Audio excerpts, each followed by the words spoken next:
Hey guys, welcome back to the channel. This is story about what if Naruto used a forbidden jutsu to change his future. Part 1. Before I start, please do support for more amazing content and comments for part 2. Do consider to subscribe my channel and share my video to your friends and check out the description as well. Let's start the video. Sakura continued to heal Naruto as best as she could, but she knew that there was no way that Naruto would have enough energy to block the next attack. She watched in sickening fascination as the 10-tail made an even larger-tailed beast ball, the ball covering the sky above them as the ninjas of the allied shinobi forces were scrambling around to carry out Shikamaru's final plan. Sakura had to admit that the plan was quite ingenious, fighting the quality of the tailed beast ball with quantity by creating thousands of Doton wall barriers in order to slow down the blast. However, she doubted that the plan would do any good against the destructive ball of power. Beneath her hand, Naruto turned towards the medic Nin and smiled. "Hey Sakura?" "Yes, Naruto?" The blonde idiot gave her his signature idiotic grin. "Thanks for being my friend and teammate through everything. You're the best, Sakura." She held back the tears in her eyes as she smacked the back of Naruto's head and smiled. "Baka, we're gonna get through this. Don't make it sound like we're about to die." Even as she said those words, Sakura knew that they were doomed. However, outer Sakura's expression didn't change, and she refused to give up the last bit of hope she had. She firmly believed that someone or something would save them or help them escape. There was something mysterious in Naruto's sapphire eyes as he looked straight at Sakura. "I know. I just want to tell you how much I appreciate you." Despite the situation, Sakura had to let out a small laugh. "This is very sudden, Naruto. What is it? I can definitely tell that you're hiding something." "Trust me, Sakura, it's nothing." "Nothing? You forgot to tell her that you're about to do a powerful, forbidden jutsu that can potentially be fatal when used." The nine-tailed fox scoffed at his partner. "Kit, are you sure you want to use this jutsu? If we pushed ourselves enough, we could probably help Gyuki deflect the next shot. You and I both know that the 10 tails can just create another tailed beast bomb to destroy us all. And if it unleashes its Tenpenki technique again, we won't be able to stop it.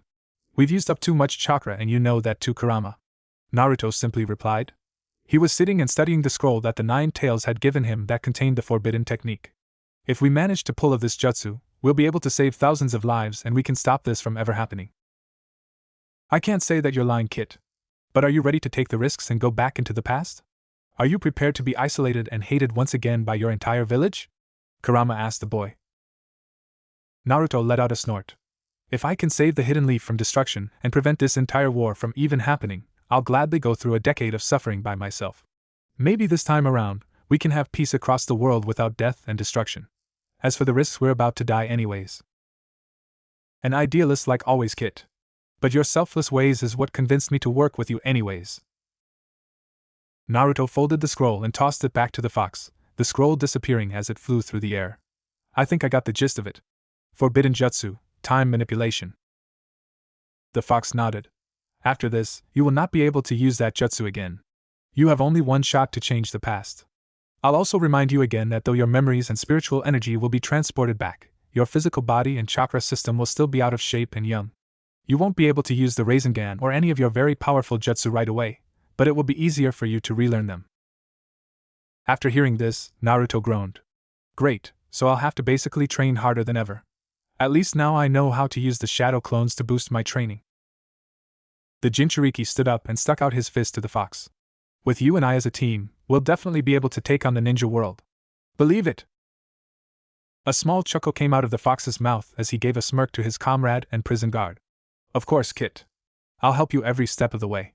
But before we actually carry out the jutsu, I'll like to tell you something about the jutsu." Naruto titled his head. "Like what?" "You can bring back one person with you on this journey.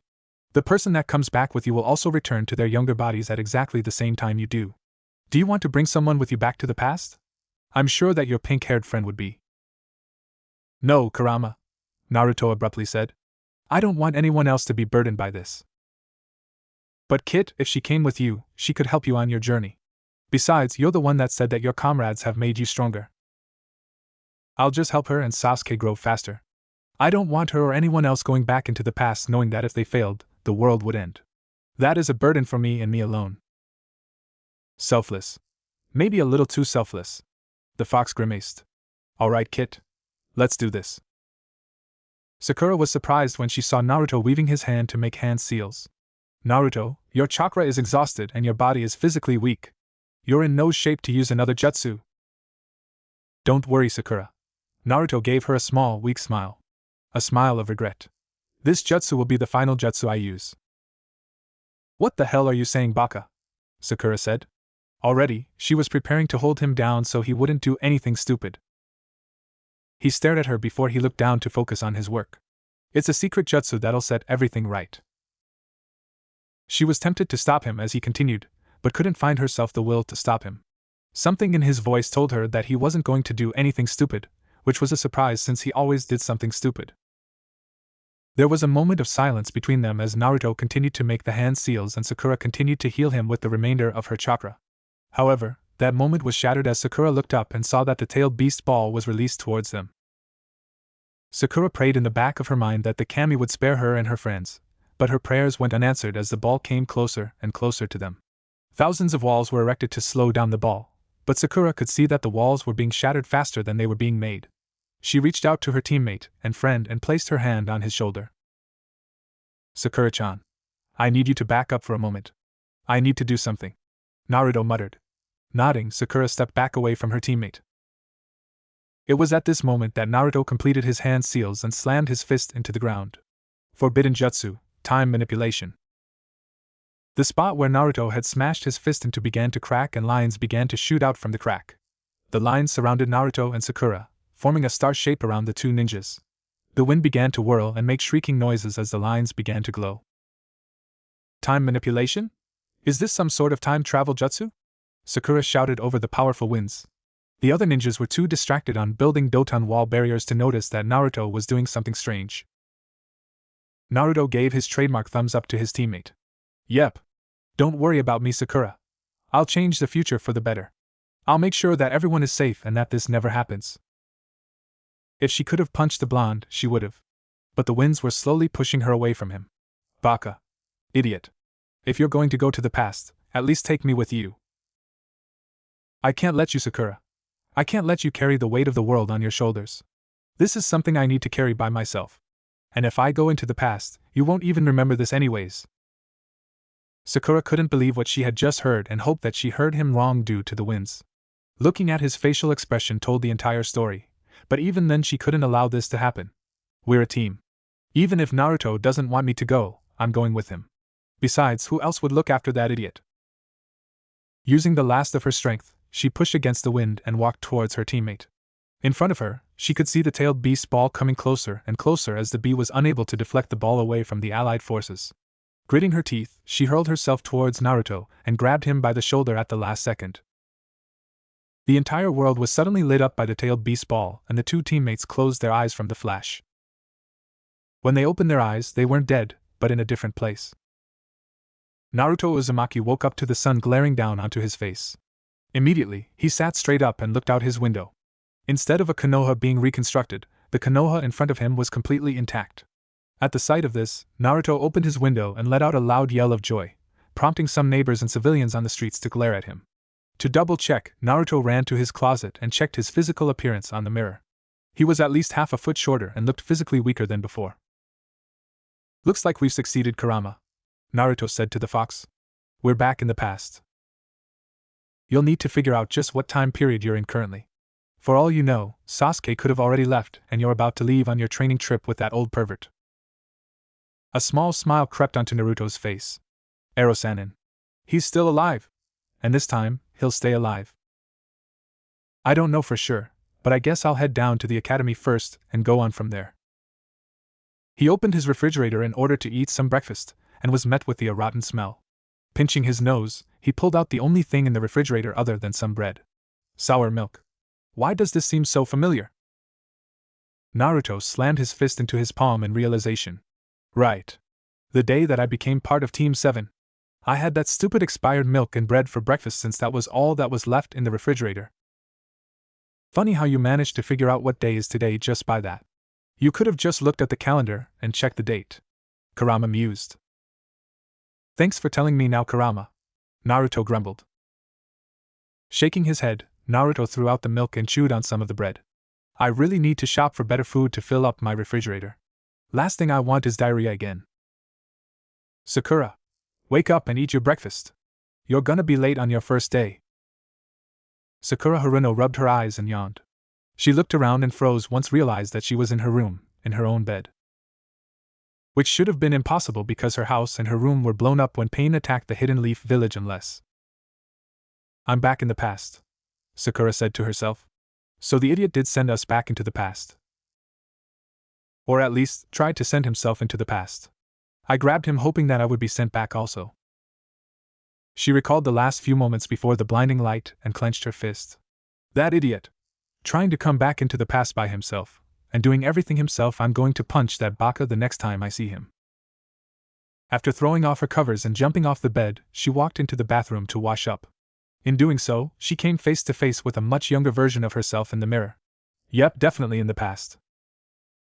Sakura washed up quickly and made her way downstairs, nearly running into her mother in the kitchen. Sakura, I know you're excited for your first day as a ninja, but you should be careful a bit. Mabuki Haruno scolded her daughter. You almost made me drop the miso soup. Sorry, Mom, the young Sakura sheepishly replied.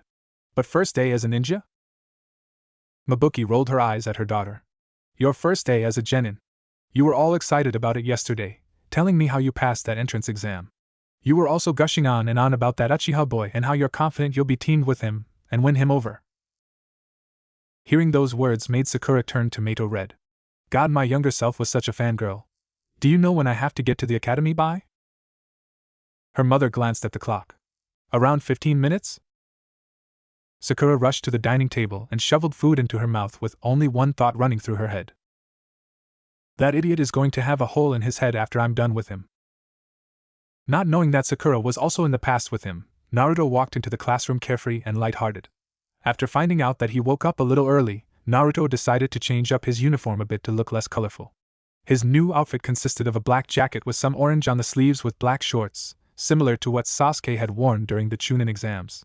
He also had the Uzumaki symbol on the back of his jacket. He earned a few upstairs due to his new clothes, but Naruto didn't mind as he strolled down the aisle to take a seat. He took a seat right next to Sasuke, grinning at the raven-haired boy. The last Uchiha only stared at him strangely and turned away to look outside the window as usual. Naruto silently thought into his mind. Look! He's a kid now. You're also 12, so you're also a kid. Kurama snorted in Naruto's mind. Right, but I have the memories and experience of a 17-year-old. Naruto shot back. Now I need to think of a way to prevent him from leaving the village and getting the Avenger mode out of his head. Naruto! The blonde ninja turned towards the voice to see his favorite, and only, pink-haired ninja. Though he was full aware that she didn't think too highly of him until after the Land of Waves mission. Oh hey Sakura-chan. I'll move aside since you probably want to sit next to Sasu. His words were cut short as the pink-haired girl punched him squarely in the face. Shinaro. All the other genins watched in awe as a yellow and black blur shot out of the classroom, broke through the window, and landed at the front of the academy's entrance. Sakura still had steam rising from her hands as she stared at her handiwork. Okay, maybe I went a little too overboard. She looked around and when she realized that everyone was staring at her, she took a seat next to Sasuke and kept her head down. Though, she managed to make eye contact with the young Uchiha. Sasuke stared at Sakura as he picked the pieces of glass out of his hair and clothes. However, his usual gaze of annoyance to the fangirl was replaced with a slight hint of approval. Sakura thought that she would feel glad and relieved at seeing him again. However, that was all she felt. She didn't feel any love or affection towards her future-to-be teammate. Only a tinge of regret and sadness. I'll make sure to work with Naruto to prevent him from leaving, but it makes me wonder why I fangirled over this silent and rude idiot for so long. Her train of thought was interrupted as Naruto limped back into class, several bruises and scratches on his legs and face.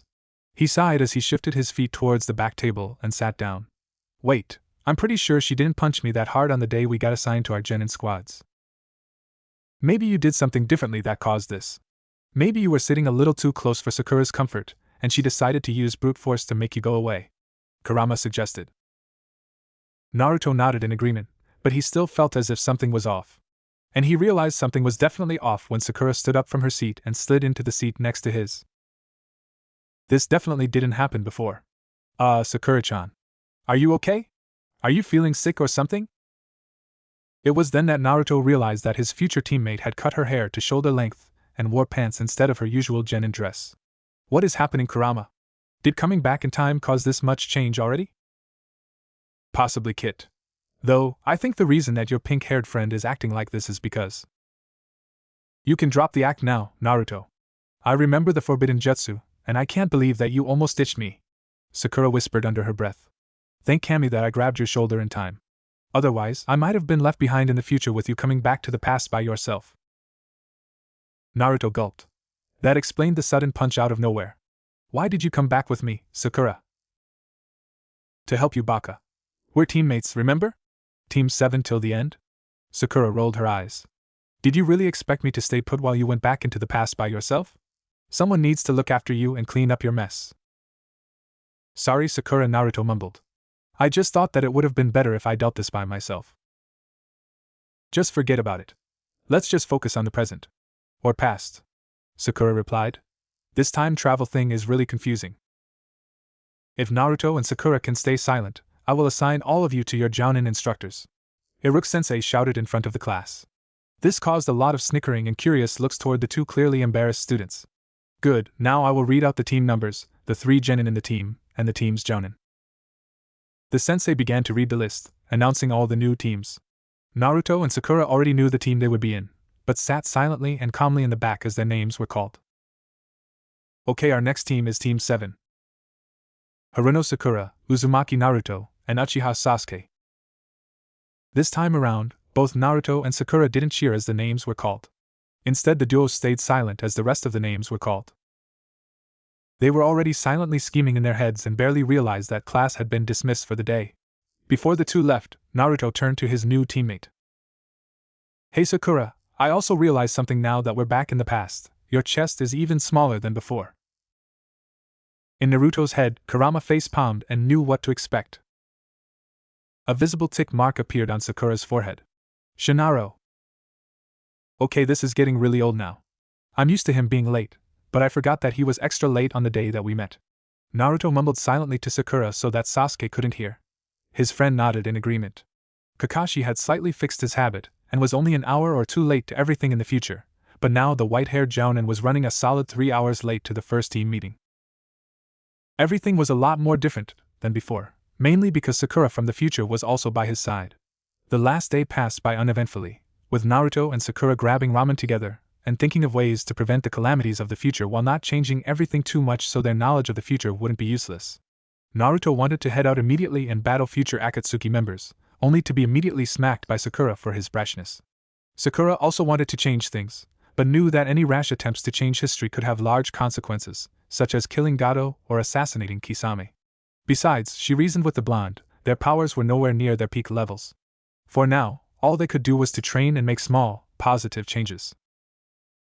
Naruto looked at the clock on the wall and sighed. Well, since our sensei is late, I'll just go set up a prank for him. The third member of Team 7, Sasuke Uchiha, only gave out a small HN as the blonde ninja stood up and gathered up some supplies within the classroom. Sakura eagerly joined him, as she didn't join Naruto the last time he did this prank due to Sasuke's disapproving glare. She only gave a small glance at the Uchiha and snorted. Who cares what he thinks? I'm not an obsessed fangirl anymore. Instead of a simple blackboard eraser dropping from the sliding door, Naruto and Sakura constructed a very complicated prank that consisted of several different stages.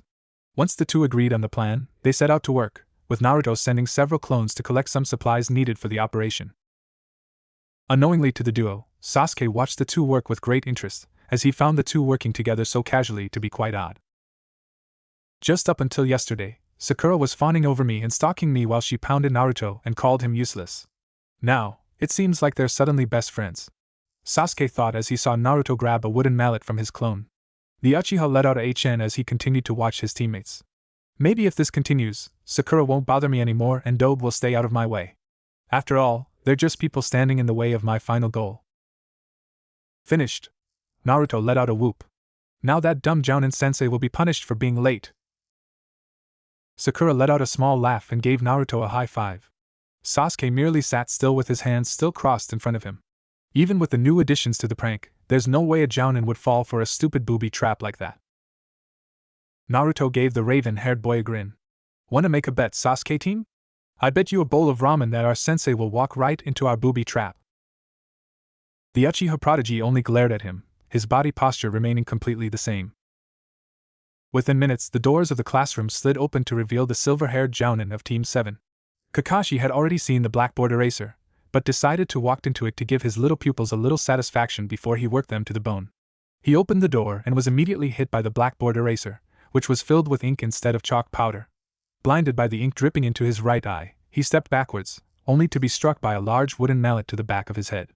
As he stumbled forward, he tripped on a tripe wire set up right in front of the door and fell right into a small pit of flour, while a bucket of water slammed into his head at the same time.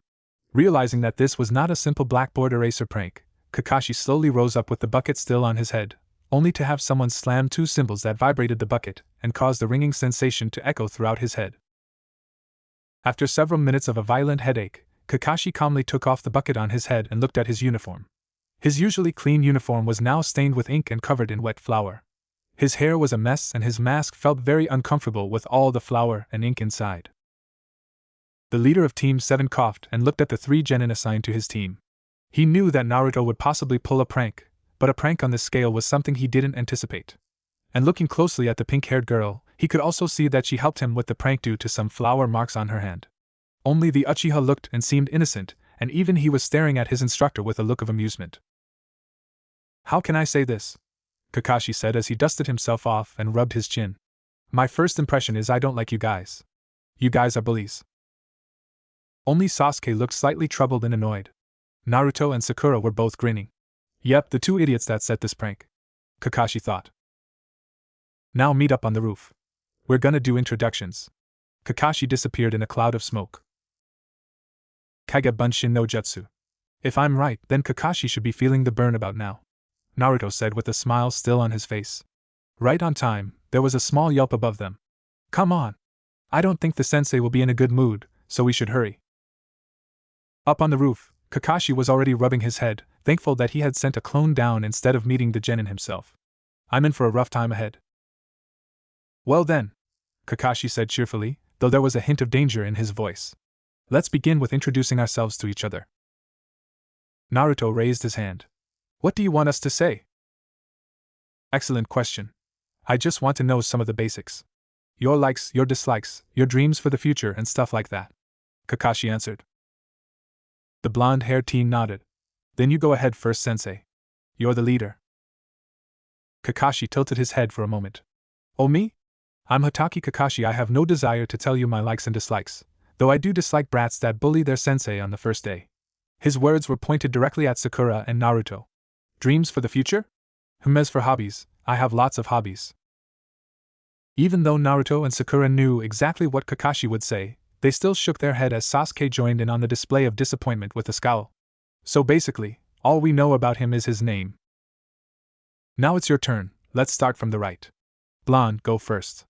Kakashi waved his hand for them to start. Naruto adjusted his hatayate and spoke. "My name is Uzumaki Naruto. What I like is eating ramen, training, and eating ramen. What I dislike is someone who turns their back on their friends and betrays their comrades. My hobbies are training, eating ramen, and learning new jutsu. My dream is to become the greatest Hokage and bring peace to the entire world." That sounds fairly normal, except his dislikes sound odd. Bringing peace to the world, he's already dreaming big. Alright, next. "My name is Uchiha Sasuke. There are lots of things I dislike and I really don't like anything. And I can't really call it a dream, but I have an ambition. The resurrection of my clan and to kill a certain man," the raven-haired boy answered solemnly. "Itachi. Maybe this time around, we can save him." "That's it?" Naruto asked his rival. For the first time in a long time, Sasuke blinked in surprise. "What do you mean, Dobe? Your entire life is just going after one guy and killing him? That resurrecting my clan thing sounded pretty cool, but your only other goal is to kill someone? Geez, and what's gonna happen after you kill him?" Sasuke actually looked like he was considering what Naruto said as Kakashi raised his hand and silenced them. "Naruto, your introduction was only slightly better, but stay silent and wait for everyone to finish. Now let's wrap this up with the girl. My name is Hanuro Sakura. I like a lot of things, but I mainly like to study medical ninjutsu, hang out with friends, and read. I dislike double-crossing traitors that turn their backs on their friends and close ones. I also dislike rude people who disregard others as inferior. My hobbies are studying and training to constantly improve myself. My dream is to one day surpass Tsunade the Sannin as a medic and help build an alliance in which ninjas of all villages can live in peace together. She doesn't sound like the fangirl that people make her out to be. In fact, if anything, she sounds almost like Naruto in a lot of aspects, Kakashi thought in his head. Though, I'm not sure if that's a bad thing. If she actually has goals and dreams instead of being motivated solely by the Uchiha boy, it'll help her improve early on. Alright. That's it for the introductions.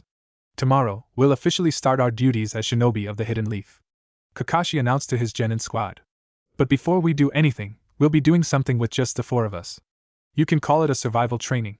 This won't be a normal training. During this training, I will be your opponent. Seeing that the 3 genin were impassive, Kakashi chuckled a bit to himself. You 3 look awfully calm even after I told you that you will be facing me during this training. I hope you guys don't freak out when I tell you this, but of the 27 graduates, only 9 will be chosen to become genin. Everyone else will be sent back to the academy. So basically, your chance of failure stands at a solid 66% as of now. Even after he said this, he received no response from his students. His eyes wandered to Naruto, who looked very relaxed and gave only a slight glance towards Sasuke, then towards Sakura, who was punching the ground softly, causing small fissures to appear, and lastly towards Sasuke, who was still in his own world of thinking and was sitting with his hands crossed with indifference all over his face. So I guess you guys aren't freaking out. I'll have to admit that you're the first team to not freak out after hearing that. Anyways, tomorrow you have to show your real skills on the training ground. Bring all the shinobi tools you have. Make sure to skip breakfast too, you might throw up from the training you'll get tomorrow, Kakashi told the group. I was gonna give you a small brochure to give you a small hint of what's to come tomorrow, but since you set that really mean prank on me, I'll just let you 3 freak out till tomorrow. Till then. And with a small wave of a hand, he disappeared into a cloud of smoke. Yo Sasuke, wanna grab lunch together and train for tomorrow's survival training?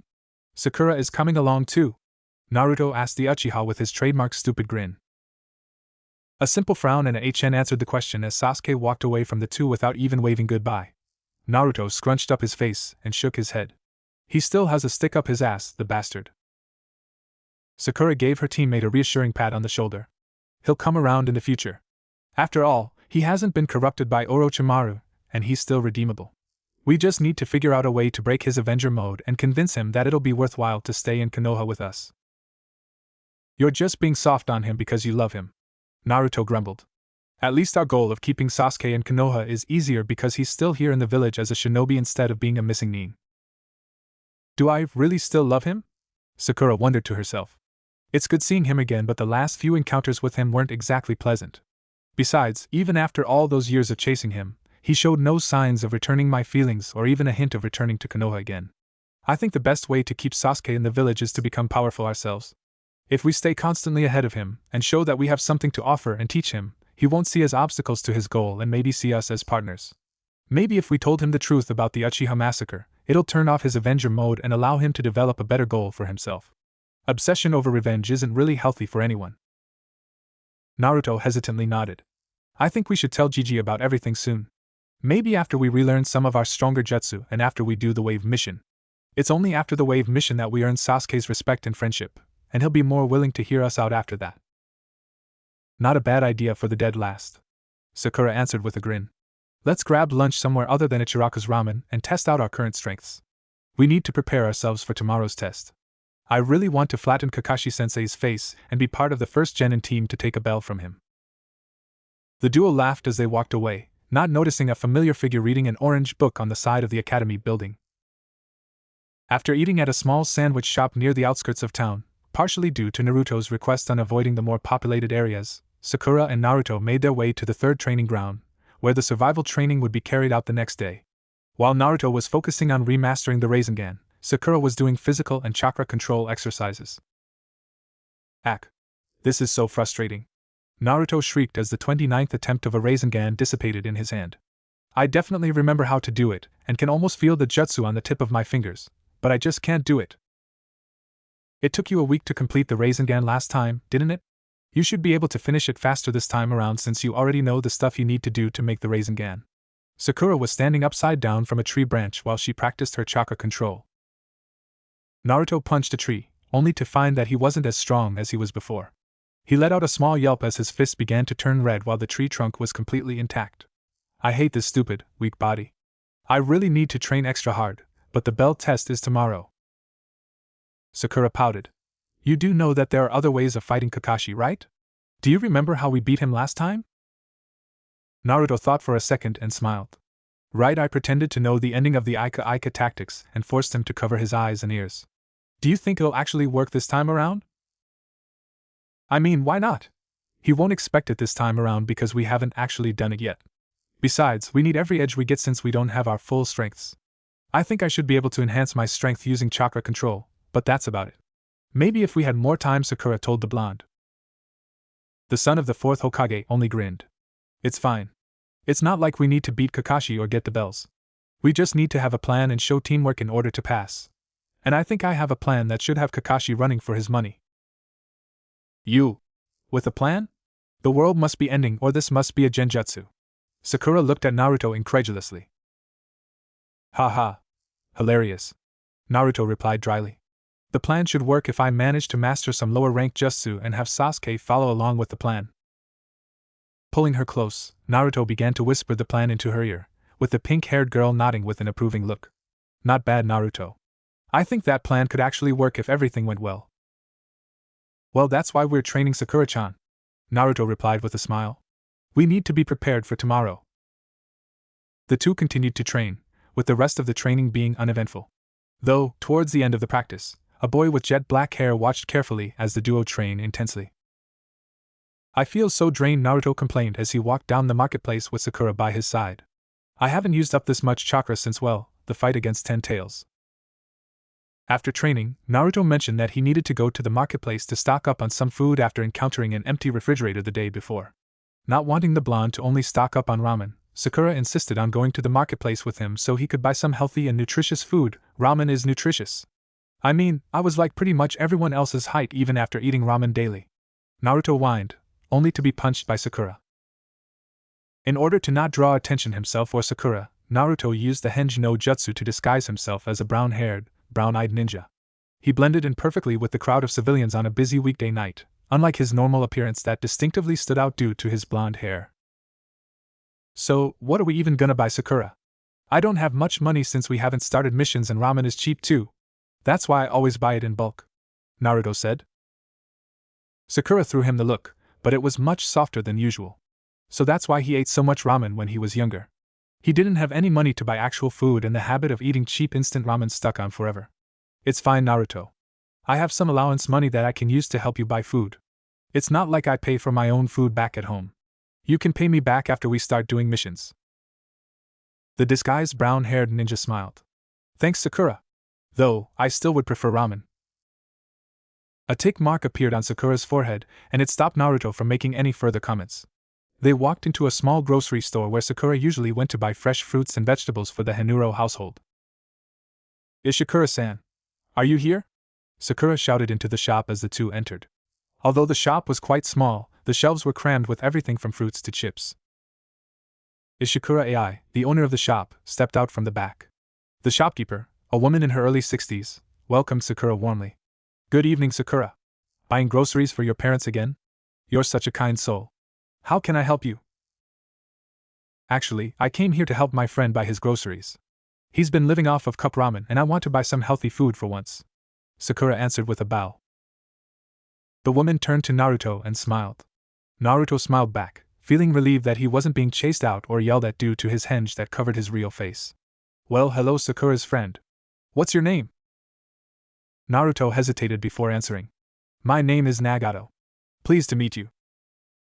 Well, Nagato, I know that Sakura will be able to help you easily.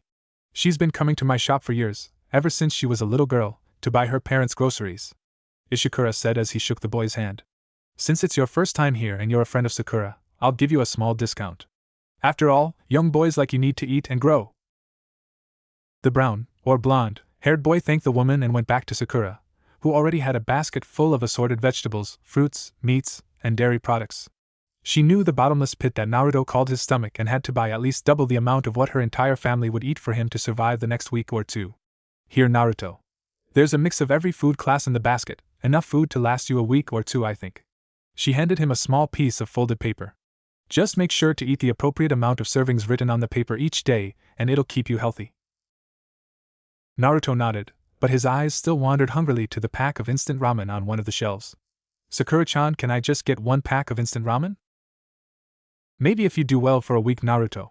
You can still go to Ichiraku's ramen once a day since they actually make their noodles and use fresh ingredients, but you have to avoid the instant and cup ramen. They have a lot of artificial ingredients. Yeah. I got you, Sakura. I'll eat the food. Naruto took the basket from her and pulled out his wallet. Because I know you're looking out for me. She gave her teammate a small tap on the back of his head and smiled.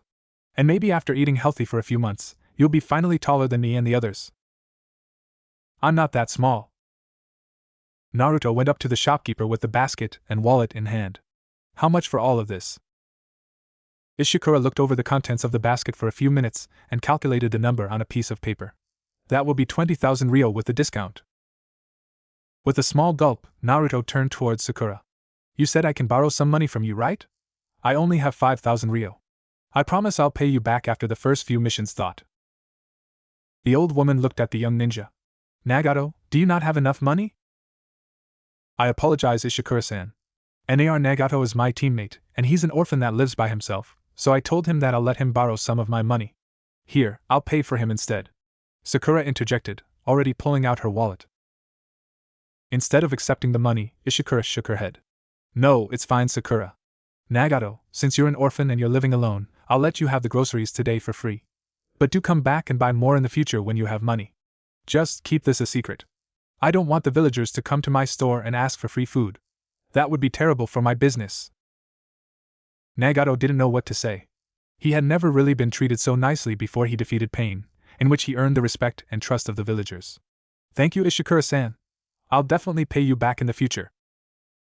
The old lady laughed as she placed all the items in a bag. That's the spirit. Now run along, you two, and have fun on your date. We're not on a date. Both Naruto and Sakura answered in unison, with their cheeks tinged pink. After leaving the shop, Naruto grabbed the bag and ran off. He still had a slight tinge of pink on his cheek. Bye, Sakura. Thanks for everything today. I'll see you tomorrow. Sakura watched as her teammate ran away. When she was about to walk away herself, she realized that he had dropped his wallet in his haste. Baka always making me look out for him. Naruto arrived back at his apartment and hurried inside. He shoved the food that he had bought, or received, into the refrigerator and immediately went to take a quick shower before continuing with anything else. Within a flash, Naruto washed himself and dried himself with a towel. He slapped on some shorts and undershirt for comfort and walked back into the kitchen. He looked at the small piece of paper that Sakura had given him and scratched his head. Around 3 servings of grain every meal, which is around 3 slices of bread or a cup of rice, 2 servings of vegetables per meal, which is about 2 cups of vegetables or a full cup of vegetable juice, Naruto rambled on. Damn, this list is long. I didn't know I had to eat so specifically when I agreed to do this. He pulled out some of the food that he bought from the refrigerator and placed it on the counter, only to stare at the food for a solid 5 minutes. Now what? Do I eat these raw or? A knock on the door didn't answer his question, but formed another question in his head. Who would visit me right now? And how do they even know I live here? Naruto peeped out the small fisheye that allowed him to see the person visiting him outside. The person was a pink-haired girl with a red shirt and black shorts. Sakura? What are you doing here? Naruto asked the pink-haired ninja. She rolled her eyes and shoved the wallet into his face. You dropped your wallet, Baka. Do you have to be irresponsible even when you're 17? The undisguised blonde scratched the back of his head. Well, no, I was just in sort of a haste after that Oba-chan said that we were on a date. I didn't want anyone else getting the wrong idea. Sakura sighed at his response. It's fine. It's not even that big of a deal. You didn't need to run away so fast. Besides, it's not like Sasuke is my boyfriend or anything. But you love Sasuke, Sakura, Naruto exclaimed. So it's not a good idea if the villagers started spreading some rumor that you're dating some brown-haired ninja dude. Honestly, Naruto? It doesn't matter. I don't care about that at all. I'll figure out what to do with Sasuke later on. For now, we're all teammates looking out for each other, Sakura replied with a shrug. I probably shouldn't tell him that I'm not really seeing Sasuke the way I used to see him. Naruto nodded, understanding what she said. Before you go, Sakura, can you show me how to make a proper meal? This is kinda new to me, I never really tried it. Sakura stared at the Uzumaki as if he was lying. You can't cook. Like anything? I can cook rice. Naruto defended himself. He often put rice in his ramen to enjoy the soup. And ramen? That's it. You, a possibly S-rank ninja, can't even cook something as simple as eggs or meat? Seeing her teammate from the future shake his head made her face palm. Guess you can't be good at everything. Fine, I'm sure my mom won't mind. You can come over to my house for dinner and learn how to cook some basics by helping her cook, Sakura announced to her teammate. I'm a decent cook, but my mom would probably teach him better. Besides, if he comes, I won't need to help mom cook for today. Really? Then let's leave now, Naruto yelled excitedly, literally dragging Sakura out into the hallways. Shinaro. Sakura punched the blonde as he was hit with a familiar sensation. At least put on some decent clothes. You're literally in your pajamas right now. Wow, so this is your house. It's pretty nice actually. Naruto stared at the comfortable size house in front of him. He had his black jacket and black shorts on, and also carried a small notebook and a pencil. I never visited your house before, even before Pain blew up the village. Inviting you for dinner was the last thing that crossed my mind with all the things that were going down at the time. Sakura shrugged. My dad is a pretty rich merchant, so we have some money. He's off in the land of the wind for some business, so it's only me and my mom in the house right now. He nodded as the duo stepped inside. Mom, I'm home. I brought a friend with me too. Mabuki Hanuro peeked out the opening into the kitchen. Oh. It's a boy. She scurried over to Naruto to shake his hand. You must be Sasuke Uchiha that Sakura always talk about. I'm Mabuki, pleased to meet you. Before Naruto could say anything, Sakura stepped in. Mom, this guy isn't Sasuke. He's one of my teammates. His name is Naruto. Naruto Uzumaki. The friendliness in Mabuki's eyes didn't die as she patted the boy's head. Even so, he's pretty cute. Are you going after multiple guys at once now, Sakura? Sakura looked flustered. Mom, I brought Naruto over so he can learn to cook and eat dinner with us. He's not my boyfriend or anything. Ah, I see. A hint of disappointment flashed in Mabuki's eyes. Well then, Naruto, what would you like to learn? She guided Naruto to the kitchen while Sakura went upstairs to her room. Why has everyone assumed that I'm dating Naruto for the past 2 days? Dunno, because you two suddenly became super friendly with each other out of nowhere? Someone in her head answered. I mean, it's not unreasonable. You've been acting close with him all the time. Sakura froze for a moment. Inner Sakura? Why are you back? That's my question to you. I don't exist unless you will me to. I haven't heard your voice in forever and I didn't hear your voice when I came back. Why are you appearing back in my life right now? Like I said, I don't know. Maybe it's because of the time travel. Maybe it's because you have issues to settle. The only daughter of the Hanuro family groaned. Great, I already have a lot of things running through my head. You don't need to in my head also. I'm your inner self that you refuse to reveal. Maybe in the future, I'll disappear like last time. Maybe. She read a book on medical ninjutsu testing out some of the exercises described in the book and pushing her abilities further. Her studying session came to an end in 10 minutes when her mother shouted at her. Sakura! Come down! We're having dinner! As she made her way downstairs, Sakura noticed that the smell coming from the kitchen actually smelled good. She expected that with Naruto helping her mother make the food, dinner would be mediocre at best. Yet the dinner, consisting some salad, fried rice, and some sliced chicken teriyaki, actually seemed pretty good. She sat down next to Naruto and began eating, impressed with the fact that the cooking tasted better than usual. Your friend Naruto is a natural cook, her mother said with a smile. He's very good with the knife and he's very good at memorizing ingredients.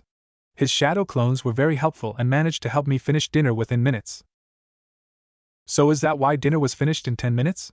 Sakura asked. That's not fair, that's basically cheating. Naruto shrugged as he shoved some chicken and salad in his mouth. Maybe you should learn to cook from me one day. That's a horrifying thought, Sakura shuddered. No thanks. Just eat your food and stop talking, Naruto, you're going to make a mess. MFBPHHH, Naruto said with his mouth full. Sakura knew that he was just doing that to irritate her, but she couldn't punch the idiot in front of her own mother. So she lifted her foot and stomped on his foot. Food nearly shot out of Naruto's mouth as he stumbled forward from pain.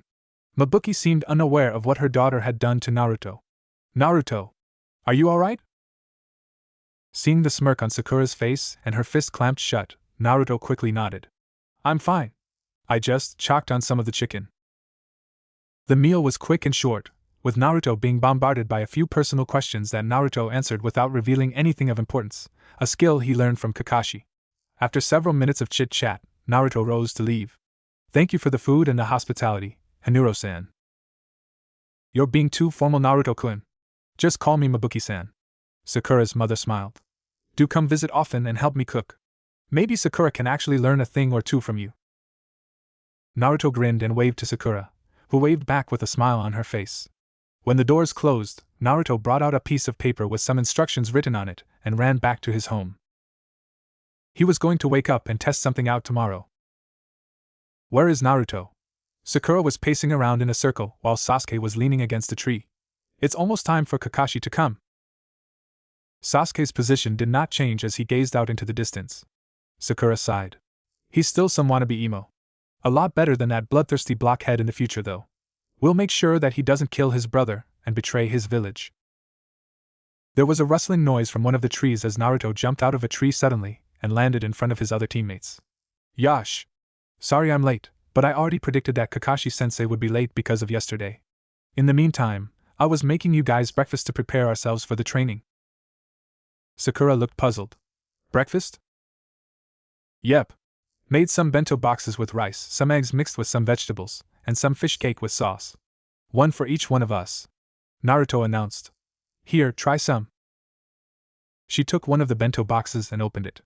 She was surprised to find that Naruto had actually managed to cook everything right and began to munch on the food, shooting a nodding thumbs up to Naruto. These are really good, Naruto. Thanks. Only took me like 2 hours of testing and trial. Naruto replied with a laugh. He handed a box to Sasuke. Yo team. You should try some too. Didn't you listen to the sensei yesterday, Dobe? Sasuke answered monotony. He said not to eat breakfast. Naruto scoffed.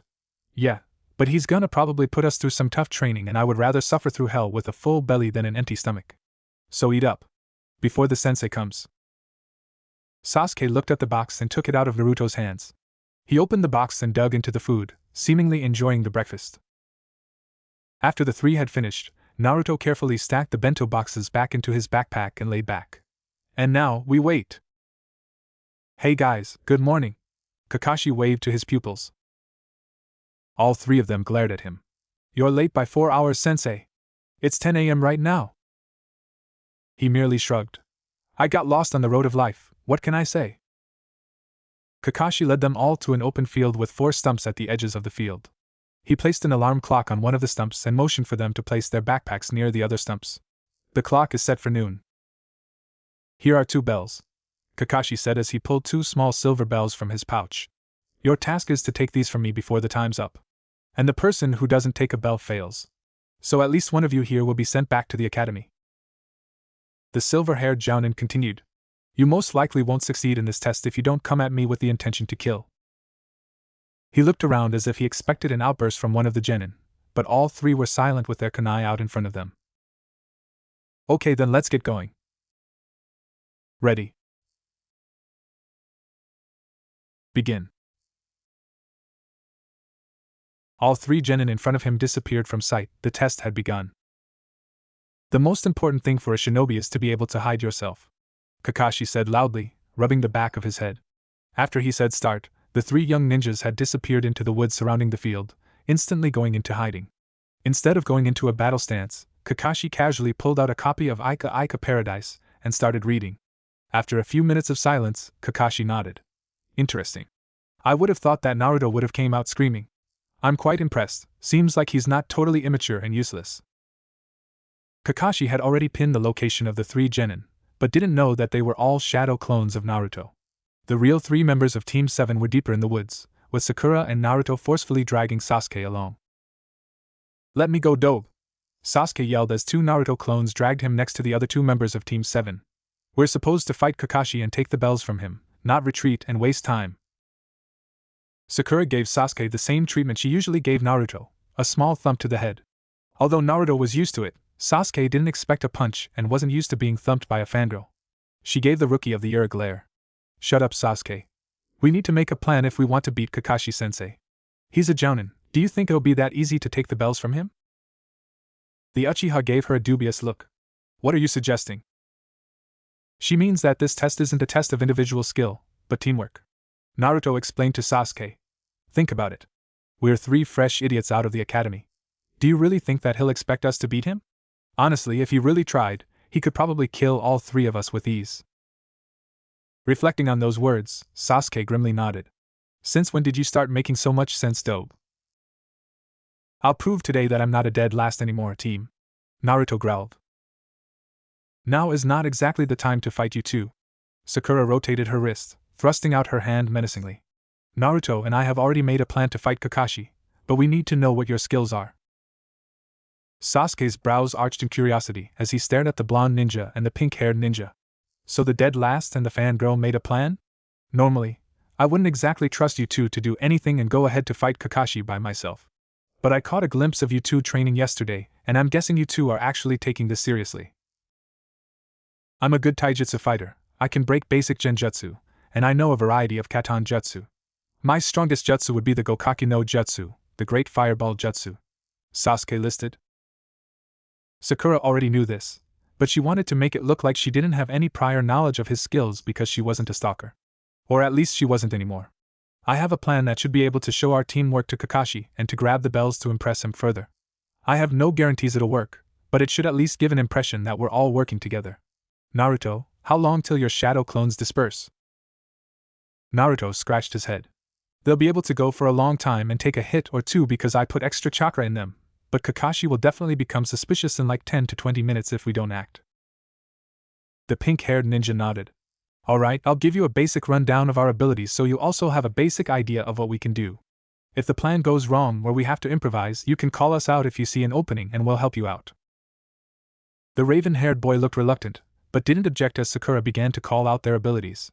I have really good strength, enough to shatter boulders, trees, and create fissures in the ground. I can also use basic medical ninjutsu to heal cuts and bruises. I'm also decent at genjutsu, though I don't have much practice in that. I'm pretty strong at taijutsu and I have a lot of chakra.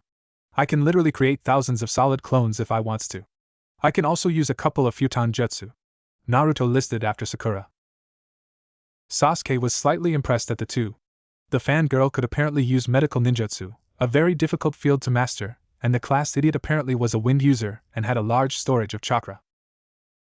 Now that we explained everything, here's the brief rundown of the plan. So, you finally decide to show yourself? Kakashi said without looking up from his book. I was impressed that you stayed hidden for so long, but I should have known that you would come out by yourself. Naruto gave his trademark grin to the sensei. I might not be powerful like you, sensei, but I have plenty of tricks up my sleeve. I'll make sure to defeat you and take those bells. The silver-haired ninja shook his head. Go ahead, Naruto, I'll let you attack me first. Will do, sensei, Naruto yelled as he rushed forward with his arms swinging wildly. He brought his right arm forward as he attempted to punch Kakashi in the face, only for the sensei to duck the punch. Pretending to be frustrated, Naruto gritted his teeth and brought out his left leg to kick the squatting jounin. Despite his rather decent speed, the jounin easily dodged the kick and ended up behind the blonde. A shinobi isn't supposed to get caught from behind, Baka, Kakashi said with a smile under his mask. His eyes twinkled as he shouted loudly. Hidden Leaf Ancient Taijutsu Supreme Technique. 1,000 years of pain. The bewildered expression of Naruto as Kakashi rammed his fingers up the boy's but was priceless and would have made Kakashi chuckle for days, but Naruto popped after being hit by Kakashi's fingers. Crap! A shadow clone, Kakashi said, turning around quickly to see the real Naruto charging forward with Kakashi. Sasuke made the hand seals and sucked in a deep breath. Katan, Gokaki no Jutsu. At the same time, Naruto formed his own hand seals and blew. Futon, Kaze Jairai no Jutsu, Wind Style, Wind Torpedo. A massive fireball was launched from Sasuke's mouth while a wind torpedo was launched towards the fireball. After colliding with the fireball, the strength and the speed of the fireball instantly increased, making it move rapidly towards Kakashi. A collaboration jutsu to increase the power of the fireball by adding the wind element to it. I definitely didn't see that coming, Kakashi thought as the fireball streaked towards him. How the heck did they even have time to figure that out? I thought Sasuke and Naruto hated each other. Even Kakashi knew that the fireball was too fast to avoid, so he quickly formed hand seals. Doton. Shinju no Jutsu, Earth Style, Inner Decapitation. The fireball smashed into the ground where he was standing right as he ducked into the ground below. The fireball itself created a large crater, and he quickly burrowed himself underground and traveled towards the two unsuspecting genin, or so Kakashi thought. Right after using the jutsu, Naruto had closed his eyes and began to use his enhanced senses to detect Kakashi. Sasuke turned to the ninja and looked at him oddly. Are you falling asleep in battle, Dobe? No. Kakashi-sensei is a jounin. He most likely avoided that attack, even though the collaboration jutsu was extremely fast and powerful. I'm sensing him right now and trying to find where he is so we don't get ambushed. Naruto replied. Kurama, I'm gonna need your help on this. You got it, Kit. Kurama replied. I'll give you just a hint of my chakra to enhance your senses for the time being. After a few seconds, Naruto opened his eyes and yelled towards the forest. Now Sakura! Shinaro! A pink blur emerged from the forest. Sakura focused her chakra into her right hand and quickly released the chakra that was collected into her fist onto the ground.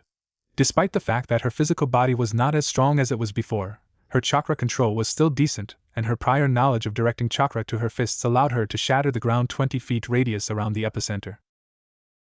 Team 7 jumped away from the ground as fissures appeared on the ground.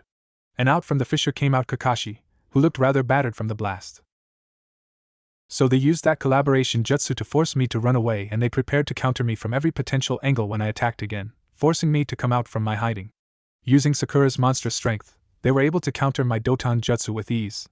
Kakashi thought as he dusted himself off. Impressive. My.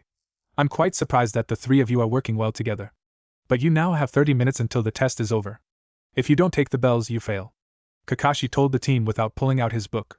It seemed like his pupils were putting together a valiant effort, so it was time for him to step it up also. Naruto stepped forward in front of the other two with a mischievous grin. So sensei, I saw that you were reading the Ika Paradise book. While I was passing by a small bookstore in the marketplace, I managed to grab a copy and read the ending of the book since all the male teachers seemed to be engrossed in the book. Wanna hear it? It's pretty juicy actually. Kakashi's single eye widened. No! Don't tell me! So basically, in the end, the main character Naruto began to say. In a flash, Kakashi covered his ears as he shook his head. I must not know. Now, Sasuke and Sakura. Sasuke and Sakura rushed forward, with Sasuke taking the lead. He slammed into Kakashi, only to find himself attacking a log. Kawarimi no Jutsu. Sakura simply said. Naruto, can you sense him? Naruto closed his eyes and focused again. Coming behind you too. In a blink of an eye, Kakashi appeared behind Sakura and Sasuke, blocking their view of Naruto. Guess I'll have to actually try harder then. You guys are getting really creative. As he was preparing his hand to use a jutsu, a pair of hands shot out of the ground and grabbed the jounin's feet. Naruto grinned and yelled. Now Sasuke! Sasuke rushed forward and gave a strong punch into the stomach of his sensei. While Kakashi was in the air, Sakura followed almost immediately, using Sasuke as a boost to fly towards her sensei and crash her fist down onto Kakashi's back. She made sure that her punch would cause pain, but not to cause permanent damage. The mighty Konoha ninja crashed into the ground at high speed with the wind completely knocked out of him. As he was struggling to stand up, Naruto pulled out his kunai and performed some hand seals to use a jutsu. Futon, Seijutsu Kazeken, Wind Style, Faithful Wind Blade. He slashed his kunai into the air, causing a wind blade to head towards Kakashi. The wind blade, intentionally made small, sliced the strings that was keeping the bells attached to Jounin's pants. As the bells fell toward the ground, Sasuke moved rapidly to grab the bells before it touched the ground. The silver bells were in his hand as he let out a triumphant smirk. The alarm clock that Kakashi had set earlier finally rang. In reality, only 2 hours passed. To the 4 ninjas in Training Grounds 3, it seemed like 5 minutes. So, Kakashi said, as calmly as possible, who is going to drop out and go back to the academy? All 3 of you did well and contributed to the end of the test in the end. To everyone's surprise, it was Sasuke that spoke up first. I'll go. I saw these 2 training yesterday and fighting side by side today. I might be stronger than Sakura and maybe even Naruto, but they work better as a team. They were the ones that developed the plan and made sure that all our strengths were played correctly. I will return to the academy myself. Yeah, and let the Rookie of the Year lose his chance on advancing? Naruto scoffed. I volunteer to head back. Sasuke is skilled and is more tactical. It was mainly Sakura that developed the strategy, not me. Sakura and Sasuke together will make a good team, with Sasuke's expertise in ninjutsu and taijutsu and Sakura's expertise in medical ninjutsu. Sakura rolled her eyes at that comment. You're both better than me at all aspects except strength. The only thing I'm good at is punching things and healing things. If anything, the two of you that are skilled in ninjutsu and taijutsu should be promoted to genin. I can just practice harder in the academy and take the test again in the future. Well, I guess I'll have to decide, and I have decided that all of you have passed, Kakashi announced cheerfully. Kakashi was speechless. He honestly had nothing to say. You know, I actually didn't prepare a speech in the case that you somehow managed to show that you were worthy of being genin or actually took the bells from me. Kakashi emphasized the last part, with a hint of bitterness in his voice. I guess all I have to say is, you did absolutely outstanding today. Naruto and Sakura grinned while Sasuke gave out a small smirk. Kakashi continued. Your individual skills were quite outstanding, but it was your teamwork that was absolutely flawless. To think that Sasuke would combine his fire jutsu with Naruto's wind jutsu was unimaginable for me. Both of you have rather powerful ninjutsu skills for your age.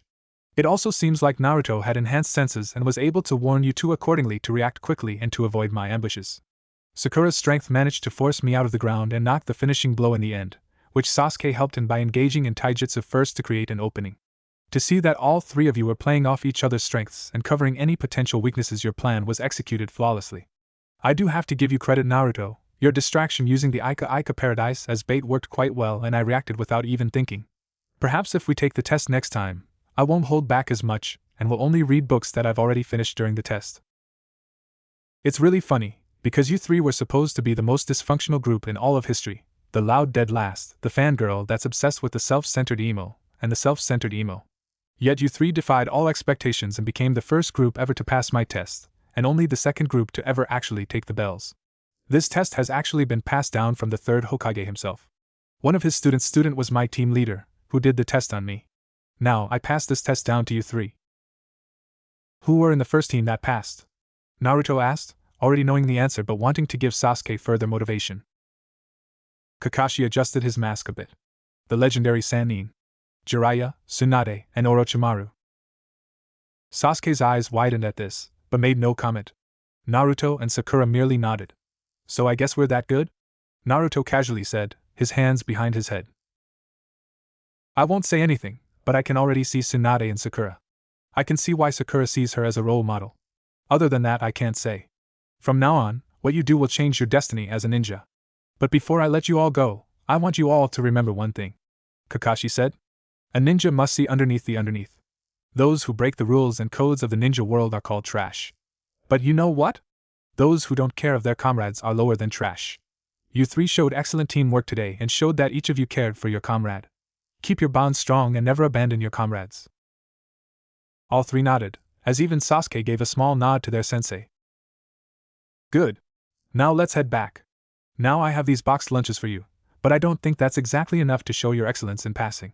So I'll buy lunch just this one time. Kakashi waved for his team to follow him as they collected their things and headed out. Where do you guys want to eat? Ichirakuzare. Shinaro. Naruto went flying as Sakura punched him squarely in the chest. Kakashi winced and rubbed the spot where Sakura had punched him during the training. Despite her size, the girl had incredible strength. As Naruto stumbled back to the group, Kakashi made a mental note to not mess with Sakura when she was in a bad mood. Next to the Jounin, Sasuke was also making mental notes, as today's training had completely changed his perspective on his teammates. Naruto, for the last time. You're supposed to be ramen-free for the week. Sakura yelled at the blonde boy. What's the point of eating healthy if you just gobble up tons of ramen? Just this once, please, Sakura. I didn't have ramen all day yesterday. Naruto groaned. Besides, ramen is cheap and I don't think Kakashi-sensei would want to spend money on an expensive place like barbecue. Right, sensei? Glancing at Sakura, who was definitely giving Kakashi the look, Kakashi shook his head. I think we should go to the barbecue place. I have some money in my wallet from a previous mission. It should be enough for today. Sakura smirked as Naruto fell onto the ground in defeat. I'll treat you to Ichiraku's ramen next week, Naruto. Cheer up. If we weren't friends, Sakura, I probably would have beaten you up and forced you to eat ramen every day for every meal for a month. Naruto grumbled. Did you say something? Sakura asked, towering over the boy. Naruto quickly got up. And no. I'm fine, Sakura. I'll go to the barbecue shop, don't worry. Sasuke watched this in silence, only give out a small HN as he found the fact that Sakura was easily putting Naruto in line. Naruto is definitely strong, but he still can't fight back against a girl. If I haven't checked their school records and asked the teachers about the two, I would have assumed that they have been friends for years. Kakashi thought as they headed back towards town. Yet I know that Sakura hated Naruto and never talked to him before Team 7 together. Could the conversation on the academy roof been real? The third Hokage and Iruka were in the Hokage's office, awaiting the result of Team 7's exam. It was a tradition for the Jounin sensei to report if the team had passed or failed to the Hokage after the test, and Iruka had insisted on waiting for the results of the team that Naruto was in. Hiruzen Sarutobi, god of shinobi, smoked his pipe as Kakashi entered his office. So Kakashi, how was the exam for Team 7? Did you fail them like all the other teams you had in the past? The Cyclops rubbed his chin as he answered. Well, how do I put this Team 7 passed with flying colors? In my opinion, they are literally the best and organized team I've ever seen. So does that mean they passed the teamwork exercise? Sarutobi asked the ninja. More than just passed the teamwork part, the masked Jounin answered. They managed to actually take the bells away from me. Sarutobi stared long and hard at the powerful Leaf Jounin. You're joking. No, I'm not. Of course, I didn't use my Sharingan because they were only genin, but they managed to work together to defeat me. Kakashi shrugged. They utilized their strengths very well and took me by surprise. That is not something I would have ever expected, Sarutobi replied after a moment of silence. I expected them to work together in the end to pass, but to defeat you and grab the bells? I didn't think that was possible for that team. Kakashi nodded. It seems like they came up with a plan in the forest while I was distracted by reading my book. They supported each other and pushed each other forward using their strengths. For example, Sasuke combined his fireball jutsu with Naruto's wind jutsu to boost the speed and power of the fireball. Later on, Sasuke would attack me to create an opening for Sakura to use her immense strength to knock me to the ground. It's as if they were predicting what I was going to do and parried all my moves. He turned to Iruka, who was looking surprised as the Hokage. I was told that the members of my team were very different from each other and would not be able to work together as a team. I was also told that Naruto was a dead last and that Sakura was only book smart and completely inept in battle. I don't think the academy judged them fairly based on what I saw today. Naruto used 2 Chunin level futon techniques today and showed leadership by calling out commands during the fight. He also seems to have enhanced sensing abilities and managed to detect me underground.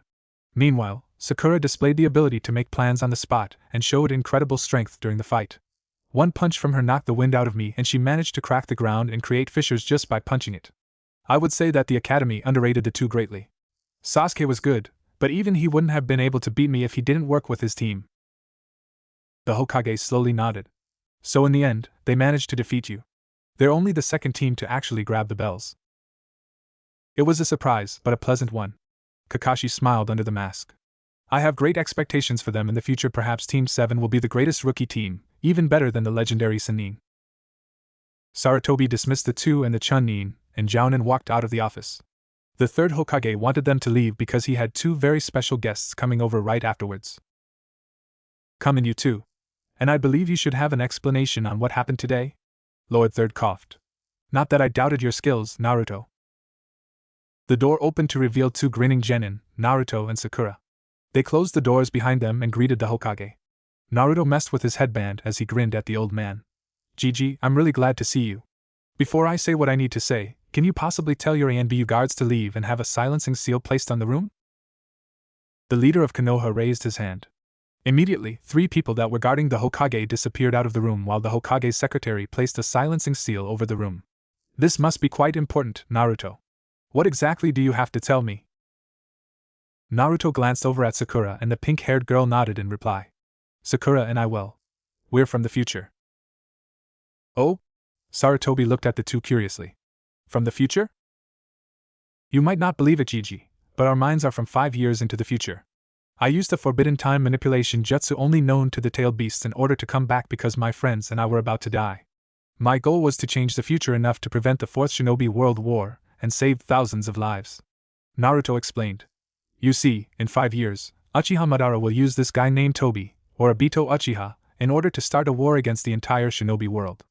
He and the Akatsuki managed to seal 7 of the 9-tailed beasts in order to create the 10 tails and declared war in order to get the last 2-tailed beasts, which happened to be in this ninja named B from the Hidden Cloud and me. We fought Obito's forces, but he managed to revive the 10 tails and destroyed our forces. Right before I was transported back, the 10 tails was using a tailed beast ball to destroy the remaining members of the allied shinobi forces. Since it was a life and death situation, Kurama agreed to teach me the jutsu and send me back. While I was using the jutsu to come back in time, Sakura jumped in and was transported with me, so now the two of us are here with all our memories from the future. Shocked from the explanation, the Hokage sat down in his chair heavily. That is quite a tale, Naruto. So you're telling me that another worldwide shinobi war will break out, that Uchiha Madara is somehow alive, that Obito, who died on a mission as Kakashi's teammate, is still alive, and that this group called the Akatsuki will go around collecting tailed beasts from Jinchuriki. It's quite hard to swallow, if you can look at it from my point of view. I don't have solid proof with me right now, Gigi. Naruto admitted. When I came back with Sakura, only my mind and my spiritual energy came back. But I can show you this. Naruto closed his eyes and reached out into the back of his mind. Kurama? I can maintain the Kurama 9 Tails chakra mode, right? You can, but only for a couple of minutes, Kit. Kurama said. Since it's a demonstration, you should be fine. Good. Then I'll borrow your chakra. Naruto thought. Almost immediately, Naruto's body began to glow. His body was suddenly covered in orange chakra and created a cloak made from pure chakra. His whiskers became black stripes on his cheeks and black lines appeared on his arms and legs. This is my 9 Tails chakra mode, Naruto explained to the Hokage, who was visibly surprised and disturbed. I can completely control the fox and communicate with him. This is one of the cloaks I can use with the 9 Tails chakra.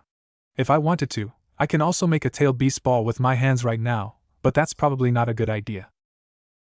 You can talk to the 9 Tails and control its power? Sarutobi asked, shocked at the revelation. I can control his power, Naruto answered.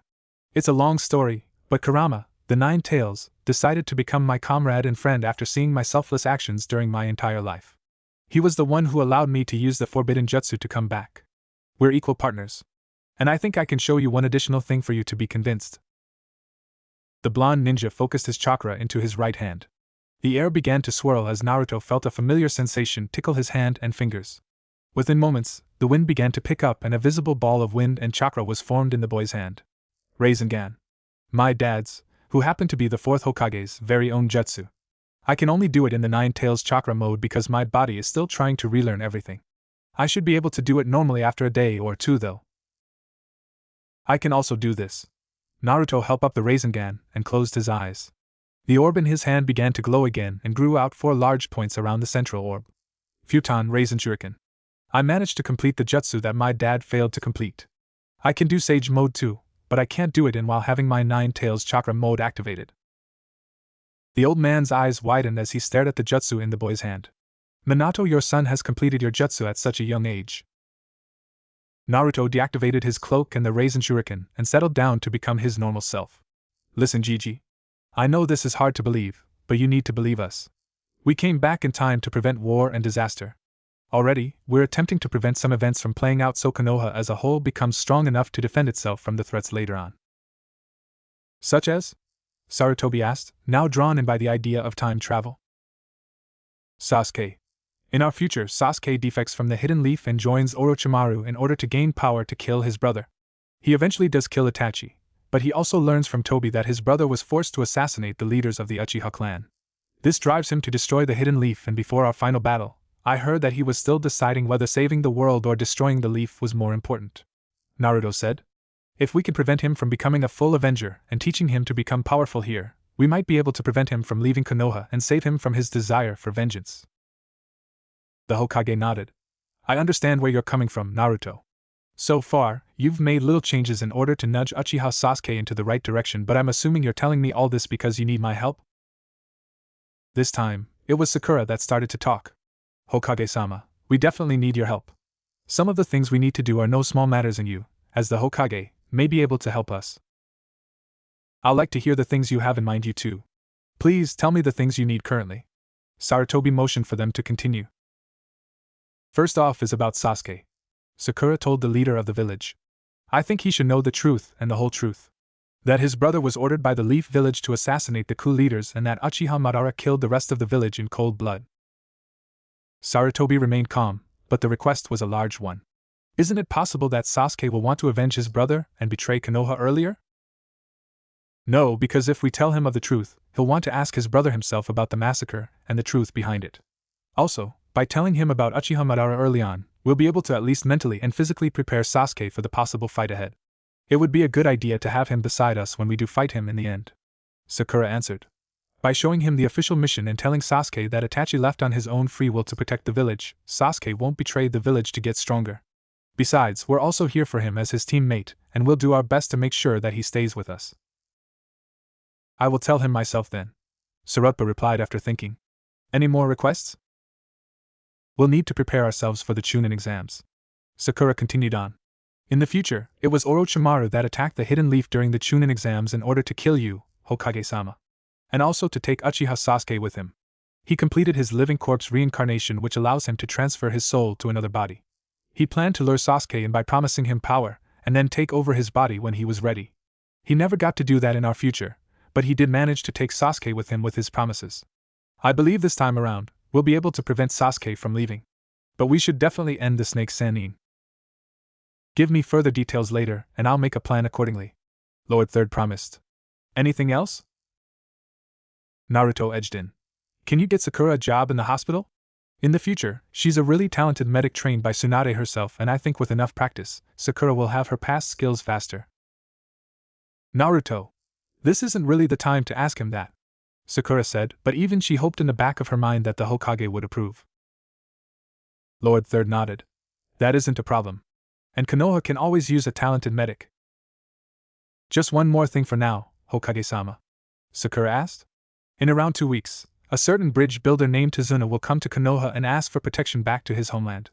Please allow us to take that mission, it's an important part of history for Team 7. The Hokage wrote something down on a notebook and placed it on his desk. I've wrote that down to remember it. I will talk to Sasuke before the bridge builder mission. Sakura, I will need to talk to you in the future once again along with Naruto to discuss the plan to counter Orochimaru when he invades Konoha during the Chunin exams. GG. Sarutobi looked up at the blonde ninja. Yes, Naruto? I'm just not trying to save Sasuke. I'm also trying to save you, Naruto mentioned quietly. You died during the attack on Konoha. You fought against Orochimaru and the first 2 Hokage, which Orochimaru brought back with his impure world reincarnation jutsu. You sealed the 2 Hokage, but you died after being stabbed by Orochimaru. We have to take this seriously and prepare for everything in order to prevent your death and Sasuke's defection. This was an even bigger surprise from Naruto. Sarutobi had never seen the boy look so sad and mature before. If he hadn't known Naruto, he would have assumed that Naruto was a very young and gifted war-hardened shinobi. His face says it all. He's seen losses in battle already, Sarutobi, as he nodded to the boy. Don't worry. With your foreknowledge, Orochimaru won't be able to kill me at all this time. Or kill me easily. Naruto nodded and hugged the old man, who hugged him back. It's good seeing you again after 5 years, Gigi. To you, it's been 5 years. To me, I saw you just the other day taking your graduation picture. The two of them laughed at the thought. Naruto and Sakura waved goodbye as they both left. The third Hokage leaned back on his chair, his mind whirling with all the thoughts going through his head. Looks like I'll be extremely busy for the next few months. You know, Sakura, I just realized that I miss Gigi a lot, Naruto said as he finally managed to create a Rasengan without the help of the 9 tails. Being in the past is pretty weird. You see people you know for a fact that died living and walking around like nothing happened. That's because nothing did happen to them, Naruto, Sakura replied. She was doing push-ups and the ground vibrated slightly as she pushed herself down. We're in the past. Anyone that died can still have a chance to live. Think of all the lives that we can save and change. Lord Third, Zabuza, Haku, those annoying sound needs, Asuma-sensei, and many more. Naruto stood up and made dozens of shadow clones to practice the Rasengan and Rasen Shuriken, as he was still rusty in both. Yeah, my brain hurts from everything. Whatever, I guess I'll just figure it out as I go along. Sakura laughed. Naruto, despite his growth for the past 5 years, was still the same Naruto at heart. And yet you used to hate that Naruto just a few years ago, Inner Sakura mentioned. Why are you best friends with him now? Because Sakura answered defiantly. I learned to look underneath the underneath. Naruto is a loyal and great friend, and he's been with me throughout every important moment of my life, even though he was annoying for the first few years I knew him. He also sticks his neck out for people and is completely selfless. I've also changed over the years too. Yet your love for Sasuke-kun never changed. Inner Sakura mocked. Even after all Naruto did for you, you cried to Naruto to bring him back and forced him to go chase after your lover for years. Even now, he's still working hard to keep Sasuke in the village. Partially because he is Sasuke's best friend and partially because his promise with you. I didn't force him to do anything, Sakura responded. He made that stupid promise because I was crying. He made that promise for you, silly girl. And because he's a stubborn, selfless idiot, he's brought the entire weight of Sasuke's return onto his shoulders. Just for you. Her train of thought was broken as she heard someone clear their throat behind her. Both Naruto and Sakura turned around to see Sasuke standing behind them. I've seen you two train for the past few days now. The last Uchiha approached his teammates. Let me train with you too. Maybe I'll learn something useful here and there. The blonde and pink-haired ninja smiled to each other. Things were changing already. Come in. The doors of the Hokage's office opened and one single Uchiha walked through the doors. Sasuke's face was impassive as he stood in front of the Hokage's desk. Sarutobi returned the exact same facial expression, but deep inside he was conflicted. Would Naruto's suggestion actually work and convince the Uchiha to stay and help them? Uchiha Sasuke. Lord Third greeted the young boy. Thank you for coming today. With a small nod, the genin returned the greeting. Hokage. Now you may be wondering why I have placed a silencing seal over the room and had my ANBU leave me alone with you, Sarutobi said. It is because anything I tell you right now will be classified as an S-rank secret. After it became obvious that he had caught the Uchiha's attention, the third Hokage continued. It is about your brother, Uchiha Itachi. And what of my brother, Hokage? Have you discovered where he is hiding? Will you send me to chase after him? Sasuke questioned the Hokage.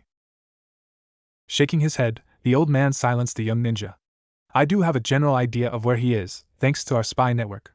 However, you are far too young to go chase after your brother alone. That is not why I called you here though. I'm talking about your brother's role in the Uchiha massacre. For a brief moment, Sasuke had a flashback to that fateful day. Bodies upon bodies as he was walking home, hoping to find his brother and parents alive. Only to find his brother standing above their parents' corpses. I was already aware that he murdered my clan, Hokage. Hokage-sama. Sarutobi corrected. Indeed, he did kill members of the Uchiha that day, but not all of them. Are you saying that there are other members of the Uchiha clan that are alive? Sasuke said suddenly. His feelings were mixed from saying those words. On one hand, he wanted to find other survivors, those that were members of his clan and blood. On the other hand, he had a strong liking to being the last Uchiha other than Itachi. The Hokage shook his head again. That is not what I meant, Sasuke. I meant that he did not kill the entire clan that night. What do you mean, Hokage? Sasuke nearly shouted at the leader of the leaf in front of him. He said it himself that night that he murdered everyone in the Uchiha clan. I saw it myself. He killed Oyu, my parents. To increase his power and test his skill. It is a shocking revelation, I know. But I would like for you to take a look at this file. The Hokage pushed a thin file towards the young Uchiha. Sasuke grabbed it without hesitation and opened the file.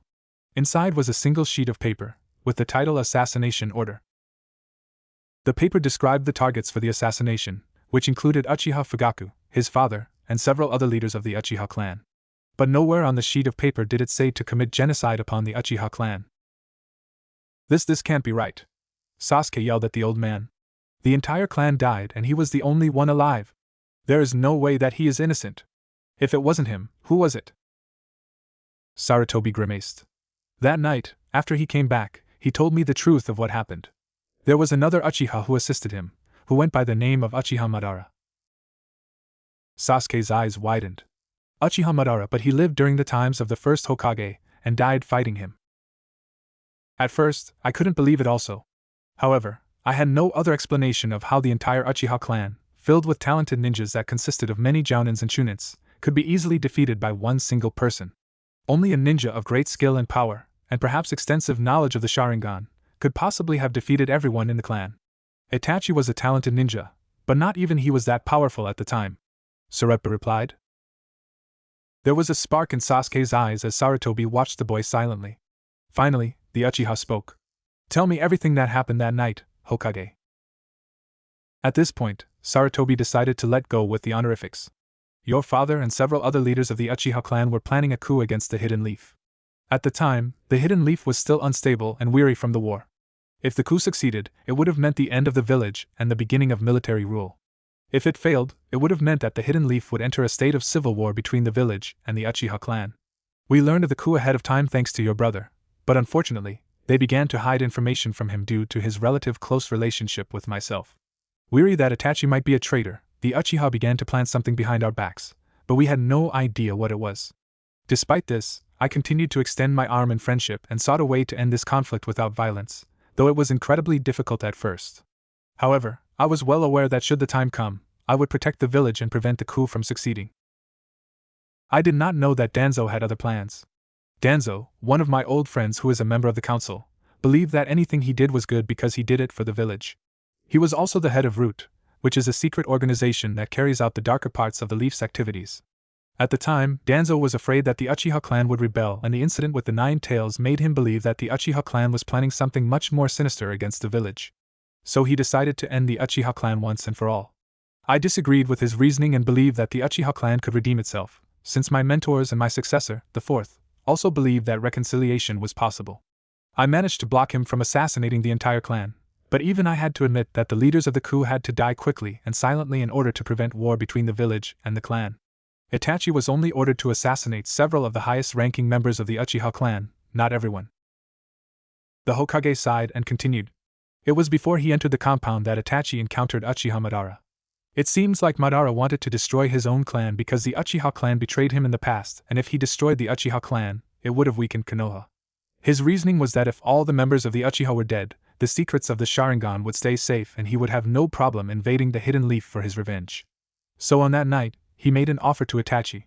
Either he killed the entire Uchiha clan by himself, including you, or Itachi carried out his mission while Madara killed everyone else, sparing you in the process, and making it look like Itachi did it. Your brother took the latter option and took all the blame himself. No, that isn't possible. That man is a murderer. He killed my parents in front of my own eyes. Sasuke's usual calm composure was broken. Your brother is currently in a terrorist organization called Akatsuki for a reason, to keep an eye on them and prevent them from attacking the Hidden Leaf. After he took the blame of the Uchiha massacre, he believed that his background would allow him to join the Akatsuki, in which he did. He still sends us secret messages and notes to allow us to track Akatsuki's movement. Sarutobi said. Your brother should be considered a hero of Konoha. Yet he has left the village and took the blame all for you, Sasuke. And do remember that your parents were indeed involved in planning the coup. Sasuke began to visibly shake as his fists clenched into a tight ball. So he isn't really a mass murderer. He did everything up to this point to protect me. And to make sure that you get stronger by seeking revenge. That was his goal all along. He wants you to grow stronger quickly by seeking vengeance and killing him in the end. That way, you'll be able to be strong enough to defend yourself from powerful enemies all on your own. The Hokage answered. Aye. When Sasuke raised his eyes, the eyes were flashing red with a single tomo in each eye. The Hokage's eyebrows arched as he saw the familiar sight. It seems like you have activated your Sharingan, Sasuke. The young Uchiha blinked. I have? The Sharingan only activates through strong negative emotions or positive emotions. I can sense that you have both negative and positive emotions echoing inside you. Sarutobi told Sasuke. I'm assuming that you are stressed and confused about your brother, but at the same time you want to protect him and bring him back. There was no answer from the raven-haired boy as he stared at the ground, his eyes fixated on his sandals. For the first time in a long time, the younger brother of Itachi showed visible confusion. How do I know if this isn't an elaborate lie? Sarutobi knew that the answer was probably not the best one, but the only possible one. You have only one way to discover the truth then. Seeing the boy's expression confirmed that Sasuke knew the answer. I will leave you to your thoughts, Sasuke. Lord Third dropped the silencing seal. I hope you make the right choices. As Sasuke left the Hokage's office, his mind had millions of thoughts running through it. He didn't care if people stared at him now that his eyes were glowing red with the Sharingan. In fact, he didn't even care about the Sharingan at the moment. The only thing in his mind was the thought of his brother, the man who he used to love and then hate with all his heart. He walked home, ignoring anyone that attempted to greet him. He was well known and well respected by nearly everyone in the village, as his status as the last Uchiha invoked pity and remorse from the village. Usually he ignored the special treatment, but today was even more so. He rushed home in record time and sat in the middle of the living room of his house as he recalled everything that he was told. A sharp pain in his head came out of nowhere as he gritted his teeth to fight back against the pain. The pain receded almost immediately, but awakened some flashbacks that Sasuke had repressed for years. A 7-year-old Uchiha Sasuke stared at his brother with hatred in his eyes, his Sharingan activated. He was badly wounded and was barely sitting straight on the ground. Standing over him was his older brother. Uchiha Itachi stared at his brother with the Sharingan also activated in his eyes. He stared at his younger brother in silence as Sasuke's ragged breathing became louder. "I hate you!" Sasuke screamed at his older brother. He chucked a kunai at the traitor's head, only for the kunai to slash the Konoha headband he was wearing. There was now an evident slash in the middle of the leaf symbol. Itachi looked surprised as he adjusted his headband, but he began to turn away from the young boy who now collapsed onto the ground. Sasuke looked up at his older brother for the last time as his mind drifted off into unconsciousness. The other half of the last Uchiha looked back, with genuine tears rolling down the side of his face. His red eyes seemed to glow in the moonlight. "Be stronger, brother. And come kill me," Itachi whispered. A single tear splashed onto the ground as the teenage boy walked away. Sasuke passed out from exhaustion and shock, but even he did not miss those last moments. A murderer would never cry for the people he had just killed, Sasuke mumbled. Was the Hokage right? Was Itachi really just trying to protect him? Was it possible that his brother wasn't actually a villain, but a victim? He mulled over the interesting things he learned about the Uchiha massacre today. If the Hokage was actually speaking the truth, his goal wasn't to kill his brother. No, if anything, he had to help his brother and avenge his clan by killing Madara. He was still confused and anxious, but the last words from the Hokage rang in his mind. You have only one way to discover the truth then. The only person who could correctly tell him the events of that night was Uchiha Itachi himself. And that meant that he couldn't just attack or kill his brother if he saw him in the future. Sasuke glanced over at mirror nearby and activated his Sharingan. He realized that he activated the Sharingan all those years ago, when he saw his mother and father dead and his brother standing over their bodies as if he felt nothing. For the first time in years, Sasuke felt tears welling in his eyes, his thoughts shifting against to another flashback. Hey dope, Sasuke muttered to the yellow-haired ninja. When the hell did you get so strong? You were the dead last up until graduation and now you're strong. Same with you, Sakura. He didn't mention that he saw Naruto's powerful wind jutsu that created a swirling orb in his hands. He didn't want his teammates knowing that he spied on them. Naruto grinned. I've been training hard and I never wanted to reveal how strong I really was. Same with Sakura. We just didn't want to show off and wanted to prepare ourselves the best we could before we became actual genin. Sasuke noticed that both Naruto and Sakura gave each other a brief glance at each other, as if they were hiding an elaborate secret. I could probably still take you down, dope. But I will admit, you're not as weak as I thought you were. Try it, team. Naruto challenged. I bet I can kick your Uchiha ass. The raven-haired boy only smirked, but deep inside, even he began to realize that it was entirely possible that Naruto was possibly equal to him in terms of skill. Maybe in the future after you and I both train more, dope. All three of them did their own little training, but regardless, all three of them were together. Training. Sasuke made a decision that day. He would train to become stronger. Not for revenge or to kill, but to get better in order to face his brother one day and learn the truth. And, as a secondary goal, to become stronger than Naruto. What's gonna happen after you kill him? Maybe the idiot had a point. What was he going to do after he killed his brother? He could revive his clan, but it was such a lofty goal. No, he would become stronger to beat his brother in battle and drag him home, to discover the truth and to have some assistance in making sure that the Uchiha clan survived. In order to do that, he would train with Naruto and Sakura to gain strength and have some useful allies at his side. Keep your bond strong and never abandon your comrades. He smirked at Kakashi's warning. He wouldn't abandon them just yet. Team 7 was sitting eating mountain loads of meat at Yakiniku Barbecue. They had just completed their 12th mission and was celebrating their accomplishment by eating some good barbecue.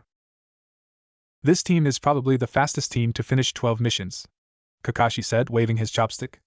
I've never seen anyone finish 12 D-rank missions within a week after their promotion to genin. You three are truly legendary. I would rather finish these missions quickly and do something more exciting. I mean, babysitting, pulling out weeds, and painting walls are good for pay, but they're not exactly too hard for a ninja. Naruto replied with his mouth full as he shoved some more meat into his mouth. Ever since Sakura had forced him away from the ramen stand, he had found a liking for the unique barbecue offered at yakiniku. Sakura and Sasuke both nodded in agreement. The D-ranked missions were far too easy and not challenging.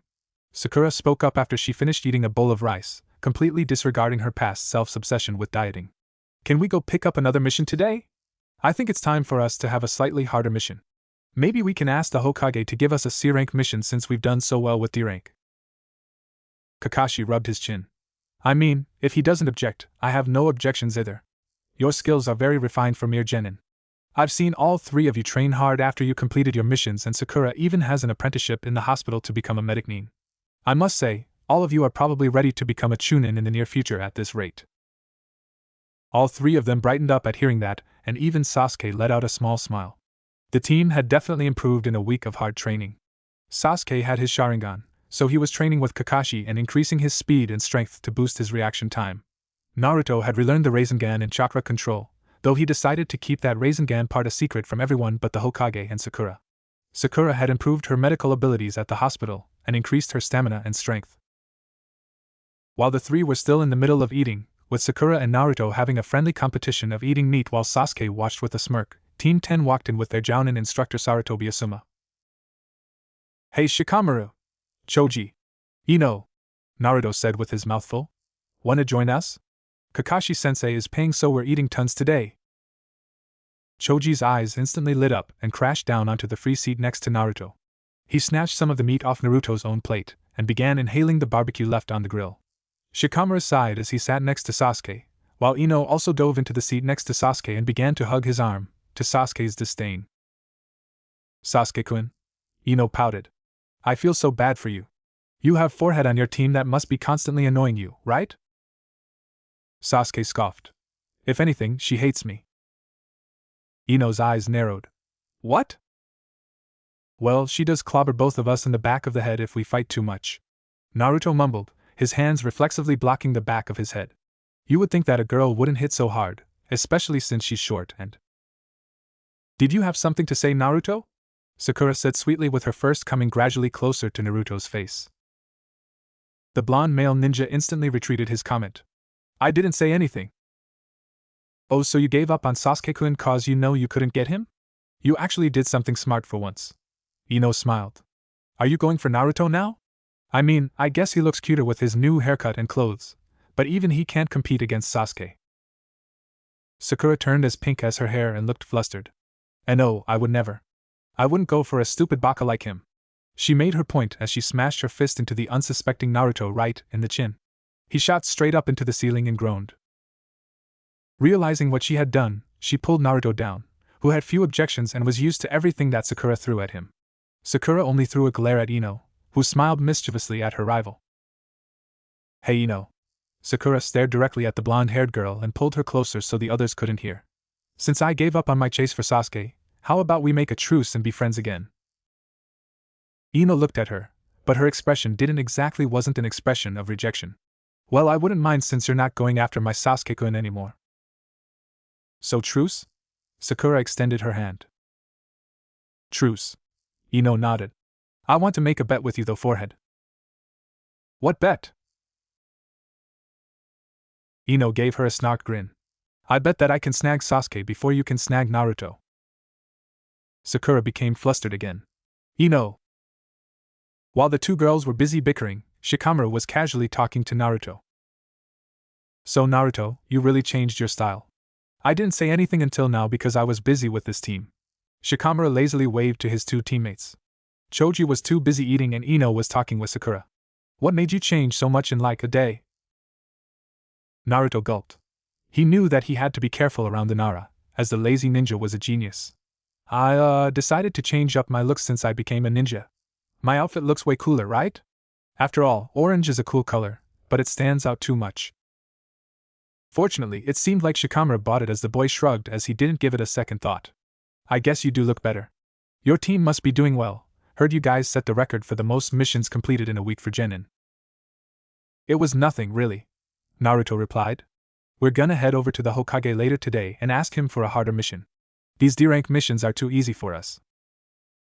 Yeah, well, it's fine for me. If anything, these missions are too much work, Shikamaru said.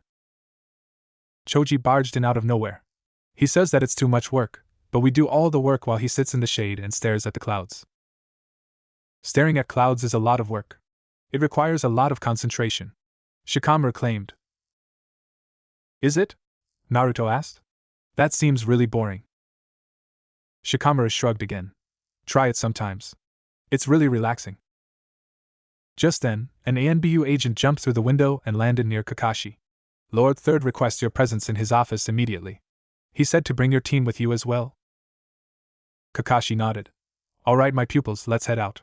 Asuma, I'll leave the bills up to you. Team 7 and their leader ran out the door faster than Chuji could inhale a plate full of barbecue as they fled the site before Asuma could object. The waiter tapped the jounin of Team 10 on the shoulder with the check. When Asuma saw the amount he had to pay, he fainted, which unfortunately gave time for the members of Team 10 to eat several more rounds of barbecue. I have been very impressed of your current work so far, Team 7, Sarutobi said as he smiled at the three young genin and their leader. The reason why I called you in here today is because Naruto had complained that the missions given to your team were far too easy and begged for a harder mission. Seeing that Team 7 has set the record for the most D-ranked missions in a single week by a new genin team, I have decided to give you a slightly harder mission. Naruto grinned. It was the mission he had been waiting for. And what mission is that, Gigi? It's a mission to protect a certain individual, the third Hokage announced. Hey, can you come in here? The doors to the Hokage's office opened to reveal a drunken old man with a sake bottle in his hand. What's this? The man said, his words slightly slurred. They are all a bunch of super brats. Especially the shortest one with the stupid-looking face. Are you all really ninjas? A drunken old man? Naruto turned to the Hokage, with a glint of happiness in his eyes.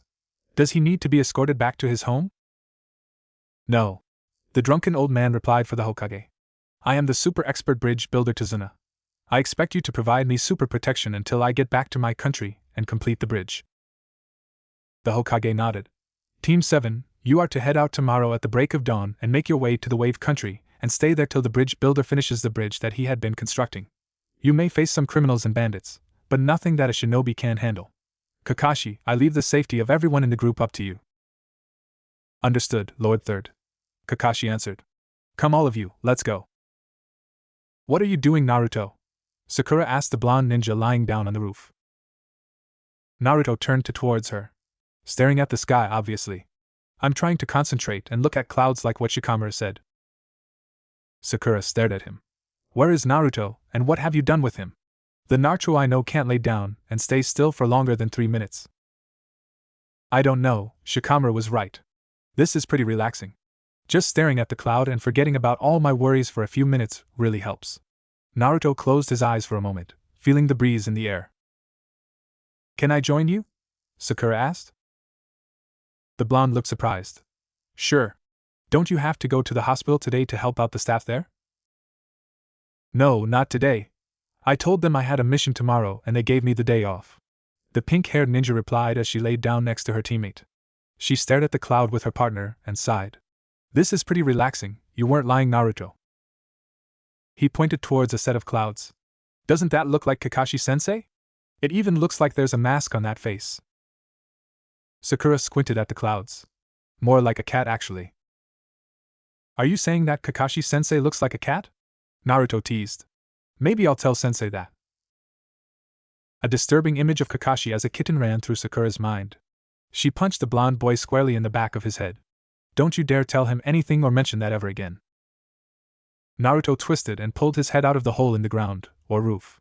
Geez, it's a miracle that I didn't die or lose all my brain cells from your punches in the future. You'll get more used to it this time around, because I'll punch harder, Sakura said with a sly grin. And Sasuke too. He won't escape my punches. There was a small silence between them as they stared at the sky once again. After a few moments, Naruto turned to Sakura. Hey Sakura. Do you think changing the past is really a good thing? What do you mean, Naruto? Sakura asked. I mean, if we change something in the past, it'll change something in the future, right? Naruto smoothed the wrinkles on his clothes. So what if we change something right now, thinking it's good, only to find out later that we made things worse than before. Like how, Naruto? We've lived through this once already and knew the mistakes that we made. Our new decisions can't make things any worse, can it? Naruto scratched his head. I don't know. I feel like if we change the past too much, we'll be unable to predict the future and make things worse. Maybe it's just a weird gut feeling. Or maybe it's because you're hungry. Sakura pouted. She immediately became serious. Honestly, Naruto, I don't know either.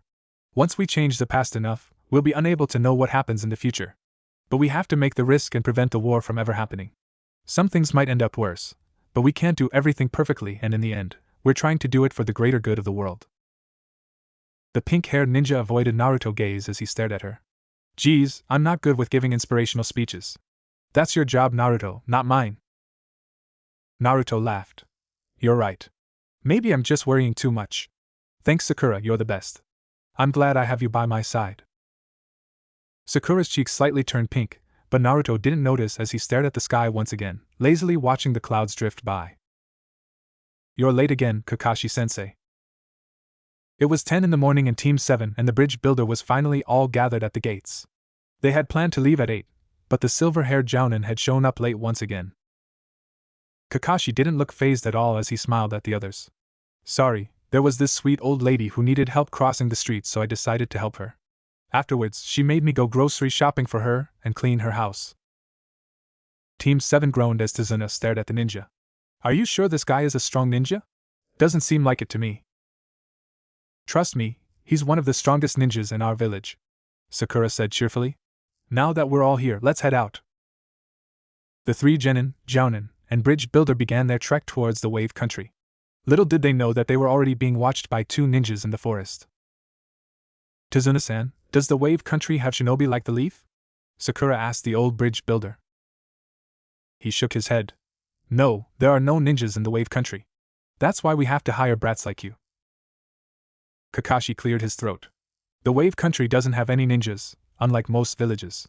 Most countries have shinobi villages as a sign of military power, such as the 5 great villages that includes the Hidden Leaf, Hidden Mist, Hidden Cloud, Hidden Sand, and Hidden Rock. However, small countries like the wave country don't exactly need a shinobi village or even shinobis because they are rather isolated and small. So we shouldn't be facing any ninjas in the C-rank mission, only regular bandits or thieves that we can easily dispatch. Right as he said this, the group walked past a puddle that was on the side of the road. Kakashi gave the puddle a small glance before walking away from it, while both Naruto and Sakura braced themselves. As soon as the two heard a sound, the duo turned around and threw their kunai at the incoming ninjas. As the enemy was distracted by blocking the kunai, Sakura and Naruto launched themselves as fast as they could towards the two ninjas.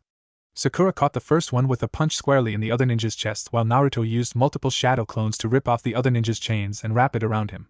Within 30 seconds, the two ninjas had been captured cleanly without any injuries as Naruto gave Sakura a fist bump for capturing the two. Kakashi looked surprised, as he wanted to pretend that he died to freak his team out. You both did well, Sakura and Naruto. Though do tell me how you knew you were going to be attacked. Sakura nodded. There shouldn't be a puddle on the side of the road since it's a sunny day, and it hasn't rained in over a week. Obviously, it was either someone spilled enough water to make a puddle, or it was an enemy nin that was waiting to ambush us. It could have been the former, but I made sure that we were prepared for the latter. The silver-haired Jounin stared at his two pupils. Naruto and Sakura both looked very calm and hadn't broke a sweat tackling the two ninjas. And judging from the enemy's movement, he could tell that the enemy nins were at least Chunin level ninjas. I'm quite impressed. But then again, you two have been surprising me a lot lately. Sasuke only let out a small tsk. Everything happened in a flash, and although he managed to track the enemy's movement with his Sharingan, he had decided to stick close to the bridge builder instead and left his teammates to beat up the enemy ninjas. Although he would have liked to join in on the action, he knew that his teammates would have dealt with the enemy nins long before he could do anything.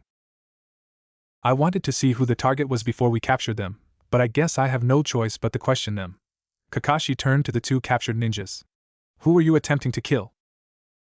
For a moment, no answers came from the ninjas. It seemed as if they wouldn't answer till both of them stared at the bridge builder. At this, Kakashi turned towards Tazuna. I thought you said you only needed protection from gang members and thieves, not shinobis from other villages. This has now turned into a B-rank mission. This was supposed to be a simple protection mission until you completed your bridge. Kakashi continued. If it was known that ninjas were after you, this mission would have been an expensive B-rank mission. I'm sure you have a reason, but it complicates things if you lie about the mission details. Naruto stepped in first to speak. We shouldn't quite now, sensei. We might be mere genin, but we can still take on enemy needs. It won't be easy, but I think our team is ready to take on the challenge. And with Kakashi-sensei leading us, this mission won't be impossible. Before we do anything rash, I want to hear why there are ninjas after you. Kakashi turned to Tazuna. Who is sending these ninjas to kill you? Tazuna looked glum.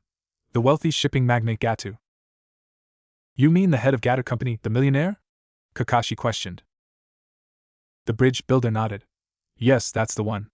Officially, he runs a large shipping company. But in reality, he sells drugs and other illegal items using ninjas and gang members to take over businesses and countries. He's a very nasty man. Using his power and influence, he took over the wave country's shipping industry and now has a monopoly on the country's business and trade. That is why he wants to kill me, because the bridge will allow people to reach the continent without relying on Gata's shipping industry. I understand, Kakashi said. He turned to the 3 members of Team 7. It is your choice if you want to continue on. I will leave the decision up to you 3. Naruto gave Kakashi a thumbs up. I'm in. The wave country needs our help, we can't turn our backs on them now. And I want to see that little brat again. I also agree with Naruto. If anyone can complete this mission, it's us. Sakura concurred. All eyes turned to Sasuke, who nodded his head. If those 2 are going, then I'll go also. Besides, I might be able to fight some enemy ninjas for once. That settles it then. Kakashi clapped his hands. Let's continue on to the wave country, shall we? A snow-white rabbit hopped on by next to the group as they began to walk towards Tazuna's village. Kakashi, Sakura, and Naruto had the same thought running through their minds. They're already here. Everyone get down! Kakashi yelled. Naruto and Sakura instantly reacted by pushing Tazuna down onto the ground while Sasuke also did the same. A sword harmlessly boomeranged over everyone's head and went back into the hands of a single ninja awaiting next to a tree. Well, if it isn't the hidden mist's missing Nin Momochi Zabuza-kun, Kakashi said. Naruto gaped, pretending to be surprised. You mean the missing Nin in the bingo books? His bounty is worth over 15 million ryo. You know about him, Naruto? Sasuke asked. The blonde nodded. He's a dangerous ninja, one of the 7 swordsmen of the Hidden Mist. His nickname is the Demon of the Hidden Mist because he massacred 100 of his classmates during his time at the academy.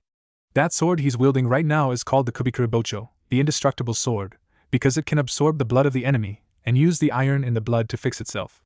He's also incredibly good at using water jutsu. Impressive. So your little student already knows much about me, Zabuza said as he placed his sword on his shoulder. You must be Sharingan Kakashi. This just got a whole lot more interesting. Stay back and protect the bridge builder, Kakashi ordered his pupils.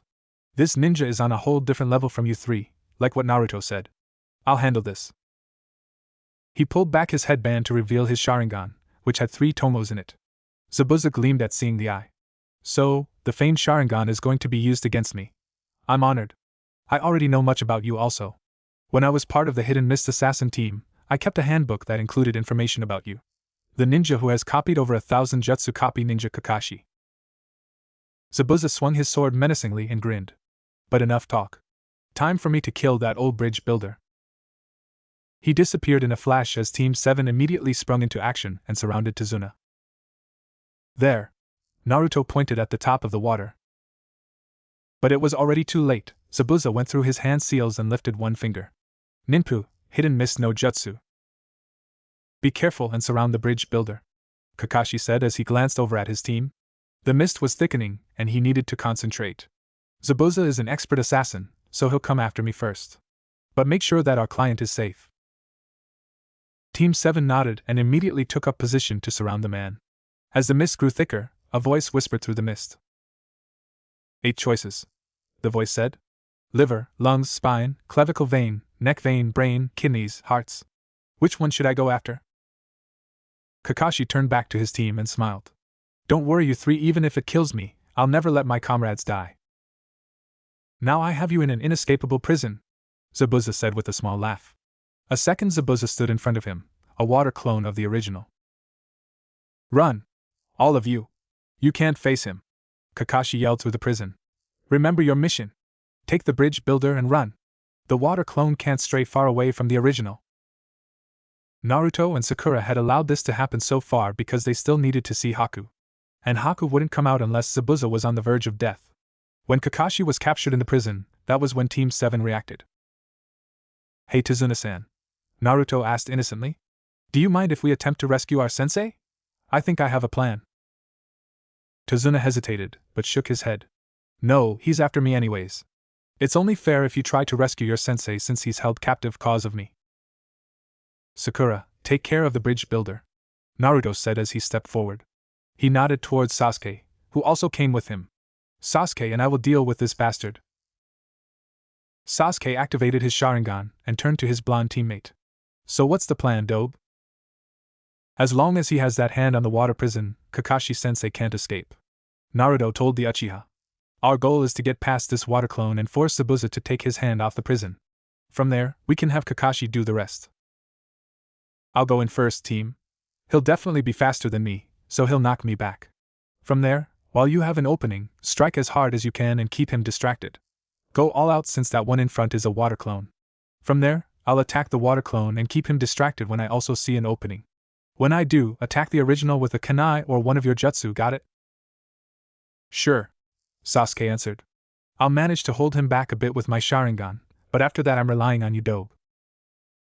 Naruto grinned. Let's do it, team. The blonde ninja immediately brought up his hands to perform a jutsu. Kage Bunshin no Jutsu. Immediately, 2 clones popped out and charged the water clone. Don't worry, sensei. We're coming for you. Kakashi groaned. That idiot. All 3 Narutos rushed at the water clone and was immediately smashed back, with 2 of them dispersing after the hit. The original laid on the ground, knocked out. Sasuke smirked as he rushed forward, not worried about Naruto. That idiot probably has a plan. He always does. Using his Sharingan, he was able to predict the next strike and dodged it. Sasuke threw several shurikens at the water clone, which deflected the attack easily. But Sasuke was already forming the hand seals for another jutsu in the meantime. Katan, Hozenka no Jutsu, Fire Release, Phoenix Sage Fire Technique. The Zabuza clone scoffed. You're using a fire jutsu against a water user like me? Foolish. Suetun, Mizurappa, Water Release, Wild Water Wave. A wave of water shot out of Zabuza's mouth as he sprayed away the small fireballs with ease. However, as soon as he did, several shurikens that were hiding within the fireballs whistled toward him. He used his sword to deflect them all and grinned at the Uchiha. A Sharingan user, so you must be a Uchiha. Pity that you're still too weak to fight me. Suddenly, several hands shot out of the ground and grabbed the water clone by the feet. Surprise? The Zabuza clone began to sink into the ground as Sasuke rushed forward towards the real Zabuza without hesitation. Katan, Gokake no Jutsu. A powerful fireball immediately began to fly towards the real Zabuza, who had no choice but to jump up and dodge the attack. Kakashi instantly broke free and ran back towards the others. The water clone was dispersed as Naruto shot out of the hole and grinned. Quite clever of you, Naruto, Kakashi mentioned. Creating the clones so you can have a clone pretend to be you fainted while you dug underground and struck the enemy while he was distracted. All the while Sasuke kept the clone distracted for a short bit with his Sharingan and fire jutsu. I'm not sure how you used my earth jutsu perfectly, but I won't question that now. Both of you have improved. The fainted Naruto clone dispersed as the real Naruto grinned. I told you, sensei, we got this. Sasuke also gave a little smirk as Sakura smiled. Kakashi rubbed the back of his head again. Well, looks like I have to finish the job then. Team 7 and the bridge builder gaped as Zabuza fell forward with several senbons in his neck. Naruto instantly looked up to the trees to see a familiar sight waiting on the branches. Haku, Naruto thought as he watched the ninja disguised as a hunter nin approach them. Thank you very much, the hunter nin aka Haku said. I have been searching for the opportunity to kill Zabuza for a long time. Kakashi didn't look fazed at all. That mask? I'm assuming you're a hunter nin from the Hidden Mist? Impressive. That is correct, the masked nin replied. It is my duty to hunt down missing nins of the Hidden Mist, and Zabuza was one of them. The ninja jumped down and grabbed the body. Now I must dispose of the body since it hides many secrets. Farewell. The body and the hunter nin disappeared into the air right as Kakashi collapsed.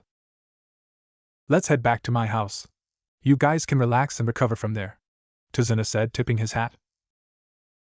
At Tazuna's house, Kakashi was laying on the floor while Team 7 and Tazuna sat around him. So you want us to train more, sensei? Sakura asked the Jounin. Kakashi nodded. All three of you are quite powerful. I would even dare to say that all three of you have the abilities and intelligence to become a Chunin at the least. However, all of you need to train harder in order to at least delay Zabuza. You won't be able to fight Zabuza without me. Alright then. Training it is. Naruto whooped. This is going to be fun. Training isn't fun, a small boy said as he entered the house. Tazuna beamed. Inari. Say hello to the ninjas that have been protecting Grandpa. Inari stared at the four of them for a minute and replied. They're all going to die, Grandpa. There's no way they can beat Gatu.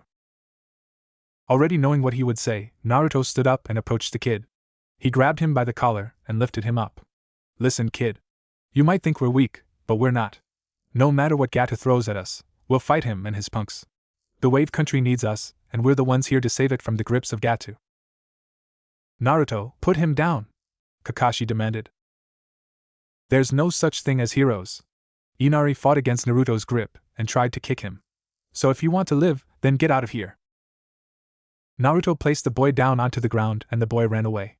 Sorry, I just let my emotions get the better of me. It's fine, Tazuna said. He's just a little emotional. Naruto nodded as he and the others began to leave the house for their training. I didn't notice before, but Inari does have a sizable chakra pool. That is because you didn't have the sensory abilities you have currently the last time around. Kurama answered somewhere in his mind. The boy has potential to be a ninja. I can sense it within him. That's interesting, I never really expected it. Naruto thought. Maybe we can bring him with us later on. After I get through his head, of course. Kurama mentally shrugged. Do what you seem fit. But remember, anything you do will have consequences in the end. Naruto stepped out of the house with his teammates and into the forest. So basically, we're going to work on chakra control, Kakashi said to his team with his crutches by his side. Learning how to control is quite tough though. The first step in having good chakra control is tree climbing. You mean, like this, sensei? Sakura said as she casually walked up the tree and arrived at the highest branch. Kakashi shrugged. Well, I expected that from you. You're planning to become a medic nin and I already knew you had good chakra control. Naruto grinned and began walking up also. I'm going to beat you, Sakura. He walked up the tree a bit faster than Sakura and ended up on a branch that was higher than hers. Sasuke's eyes widened while Kakashi looked impressed. Considering your mediocre chakra control, I'm quite surprised. Though you've been growing stronger lately, so I'm not too surprised at anything anymore. Sasuke stared at his two teammates perched on the tree and ran towards the tree. He made it around halfway up the tree before the bark cracked under him and jumped back onto the ground before he could fall. Don't worry, Sasuke, Kakashi told the raven-haired boy. Those two have been training together a lot recently, so it is entirely possible that Naruto picked up some tips from Sakura. So Naruto and Sakura are both this far ahead. Sasuke stared at his teammates. I can't get left behind. Naruto, come down for a second. Sasuke yelled at the blonde. I need to ask you something. Naruto jumped between the trees and landed gracefully at Sasuke's feet. What's up? What's the secret to climbing the tree? Like what exactly did you do? It's fairly simple. You clear your thoughts and only focus on the tree. Make sure you have full concentration and begin climbing. If you just recklessly charge or run at it, you won't make it at all. But if you manage to get rid of your emotions and climb, you should be able to make it up. Sasuke nodded at the advice and calmly climbed up the tree. This time, he was able to reach around 3/4 of the way before he lost control. The Uchiha looked at the Uzumaki with increased respect. I see. Thanks, Dobe. You better get good at that and beat me, team. Naruto grinned. Kakashi sighed. Well, since Sakura and Naruto are already this advanced, I'll just move on to the elemental jutsu then. After all three of you need something to do. Sasuke, you can also do this before you continue your chakra control training. The Jounin pulled out several pieces of blank paper from his pocket. These are chakra papers. As you might have already guessed from what I said before, these papers allow you to see your element type. I am already aware that Sasuke can use fire jutsu while Naruto can apparently use wind. So I'm curious about what types the three of you have. Sasuke grabbed the paper first. Just put a bit of your chakra into the paper, Sasuke. The Uchiha nodded and concentrated. After a few seconds, the paper crinkled and went up in flames. Kakashi rubbed his chin. Fire and lightning. I expected fire, but lightning is a nice surprise. Sakura went after both of them and touched the paper. Instantly, the paper crumbled. Earth it is then. Makes sense since you can destroy the ground with your punches. Naruto went last and focused his chakra into the papers. He already knew that his affinity was wind, but was surprised when the paper split in half, became wet, and crumbled all at the same time. He stared at the others as they stared at him. Guess I'm just lucky? Always a surprise, Naruto, Kakashi said glumly. But it's not unheard of. The first and second Hokage both had the ability to use all 5 of the elements. I can also use all 5 elements. Though, this means it'll be easier for you to learn a variety of jutsu. The silver-haired Jounin pulled out several scrolls and handed them to the 3. These scrolls contain some basic jutsu on each of your elements. You should be able to benefit from them and train. Sasuke, make sure to master the chakra control training before you start on these though. Good luck and train hard, Team 7. Come back to me after you master all these jutsu. Oh, and Sakura? Before he left, the Jounin gave the pink-haired ninja a menacing smile. From today on, we're going to have you do a lot of physical activities when you train. Naruto and Sasuke were standing against each other in the middle of the forest. Every day, one member of Team 7 watched over Tazuna and the other bridge builders as they worked while the other 2 went into the forest to train. Today, it was Sakura's turn to watch over the bridge, so Sasuke and Naruto had entered the forest and trained together. After several days of Naruto giving out pointers and tips to Sasuke, Sasuke managed to walk to the top of the tree. Now the 2 boys were practicing some of the jutsu written on the scrolls and using it against each other for practice. Katan, Kane his aim no jutsu, fire release, incinerating hail. Sasuke lifted his hands and brought them down, bringing down a shower of fireballs towards Naruto. Naruto quickly formed hand seals to counter him.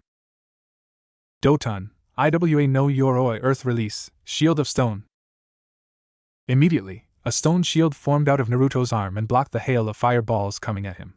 The fireballs disappeared after hitting the shield and Naruto grinned as he immediately began to form more hand seals to counterattack. Suiton, Suiho no Jutsu, water release, water cannon technique. A powerful hot beam of water streaked towards Sasuke, but he was able to narrowly dodge it, though his hair was extremely hot. Sasuke grinned as he looked at his teammate. Not bad, though. You've certainly gotten better. Same goes to you, team. Naruto grinned in reply. Let's take a break. Learning all these new jutsu and practicing makes me tired. As they walked deeper into the forest, the 2 stumbled into a rather pretty girl, or boy in Naruto's case, picking up herbs and natural plants. She seemed quite distracted, so Naruto sneaked up behind her and tapped her shoulder. Yo! The response was the girl stumbling forward in surprise, with her skirt flying upwards. Naruto and Sasuke stared at this in shock, as they didn't know how to react on seeing a pair of bright pink panties. Inside Naruto's mind, Kurama laughed. Ha!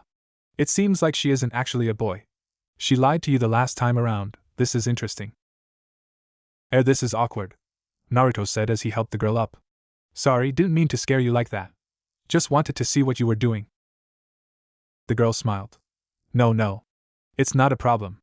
She stared at the 2 boys in front of her. It seems like you 2 are ninjas from the Hidden Leaf, seeing that both of you are wearing those headbands. Yep. We're training to become stronger, Naruto said. This idiot next to me is named Sasuke. I'm Naruto. What's your name? My name? The girl thought for a moment. My name is Haku. May I ask why you're up so early training in the forest? To Naruto's surprise, Sasuke stepped in.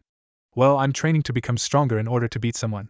This idiot here is training to become the leader of our village, and also to bring peace to the world. Bring peace to the world? Haku asked the blonde-haired boy. That is quite an ambitious goal, I must say. In order to bring peace to the world, you must be able to protect everyone. Naruto nodded. I might not be strong enough now, but I'll definitely be stronger in the future. My ultimate goal is to become the strongest and make sure that there are no more wars and deaths. A peaceful world without the constant fighting between the villages. A world of peace, Haku wondered out loud. She glanced at Naruto and gave him a bright smile. Even though the goal is very ambitious and impossible to reach, I believe in you. You will become a great ninja for your village and achieve that goal. I have a person that I want to protect myself, and you have given me motivation to further my goal. Off the battlefield, Haku was really bright and friendly. Naruto recalled. This time around, though, she won't die. Not if I can stop it. Haku got up and waved goodbye. I must be going. But good luck on your training. Naruto and Sasuke both waved back. Sasuke gave out a small smirk as he watched Naruto stare at the girl. You know, if Sakura finds out that you saw another girl's panties, she'll punch you in the face. What? No, she won't. She likes you, team, not me. Naruto replied. Sasuke rolled his eyes. His teammate was stronger, but still clueless. Kakashi-sensei, both Naruto and Sasuke look worn out, Sakura said, inspecting the two. The two ninjas were barely moving as they ate their dinner. Kakashi sighed. Looks like those two wore themselves out from using too much chakra. I told you to train, but not train from dawn to dusk. I'm assuming that you managed to learn most of the jutsu from the scrolls? Naruto groaned. Not most. All of it, sensei. Sasuke learned all of the jutsu from his scroll also. We were having a competition on who could memorize all the jutsu first. He beat me by an hour because I had one more scroll. You would have lost anyways, I was going easy on you, Sasuke replied, his body aching from all the training. Since Sakura already learned everything from her scroll, I'm guessing that we're going to join Sakura on the bridge tomorrow? Kakashi nodded. But you two are going to rest up. You're in no condition to go early in the morning, so join us in the afternoon. It was at that moment when hell broke loose. Why do you guys bother to try so hard? Inari screamed with tears rolling down his face. No matter how hard you train or work, Gato will still beat you in the end. When facing the strong, the weak only get killed. Everyone grimaced at the statement, but Naruto remained calm. Hey Inari, come with me for a second. Despite the younger boy's protests, Naruto dragged the boy with him outside. Tazuna was about to object, but Sakura grabbed his arm. Don't worry, he's not going to hurt Inari. Though, he's going to probably lecture Inari and make him feel positive. Oh, that's a relief. I thought he was going to pound the boy out of his senses, Tazuna replied. But lecture him? Sakura shrugged. What can I say? Naruto is scarily persuasive. Kid, listen, Naruto said. I know about your dad. I heard it from Kakashi-sensei, who heard it from the old man. Like you, I didn't grow up with parents. I was an orphan from birth, and my dad sacrificed his life for the village. He did something to me that made me the villagers hate my gut. They thought I was the reason that my dad died and a bunch of other civilians died. I stayed a loner till I graduated the academy and met my teammates. Inari looked up at the blonde ninja. But you act so happy all the time. How? The host of the Nine Tails smiled at the young boy. Because if you have a goal to chase after, you're too busy to cry or complain, you have to be happy and work hard to achieve that goal. You have to chase that goal with your two hands and never let go. What's your goal then, Naruto? Naruto looked up at the sky filled with stars. To bring peace to the world. To make sure that there's no more wars or deaths. To make sure that bad guys like Gata can't just walk in here and kill innocent people. That's my goal, and I'm too busy fighting for that goal to cry or whine. I need to be as strong as I could get. This world needs a hero to help them, so I'll be that hero.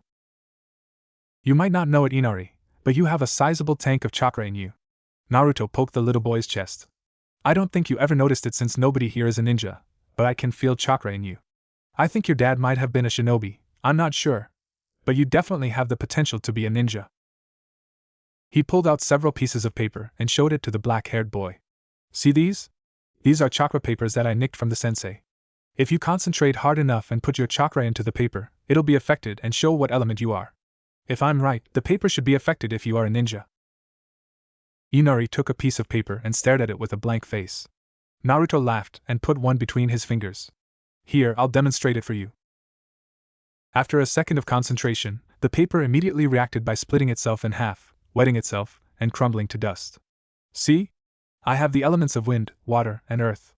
Just put it between your fingers and concentrate on your energy going into the paper. The young boy nodded and focused onto his paper. He began to concentrate on pouring the energy he didn't know he had into the paper. For a minute, there was no reaction as the boy struggled to focus, but the paper finally reacted by becoming soggy wet. Naruto grinned. Water. Should have known. That means you can be a ninja. You aren't just a weakling or a civilian, you're a ninja. And ninjas don't back down from their goals, you know. Inari's eyes widened. I'm really a ninja? Yep, Naruto said.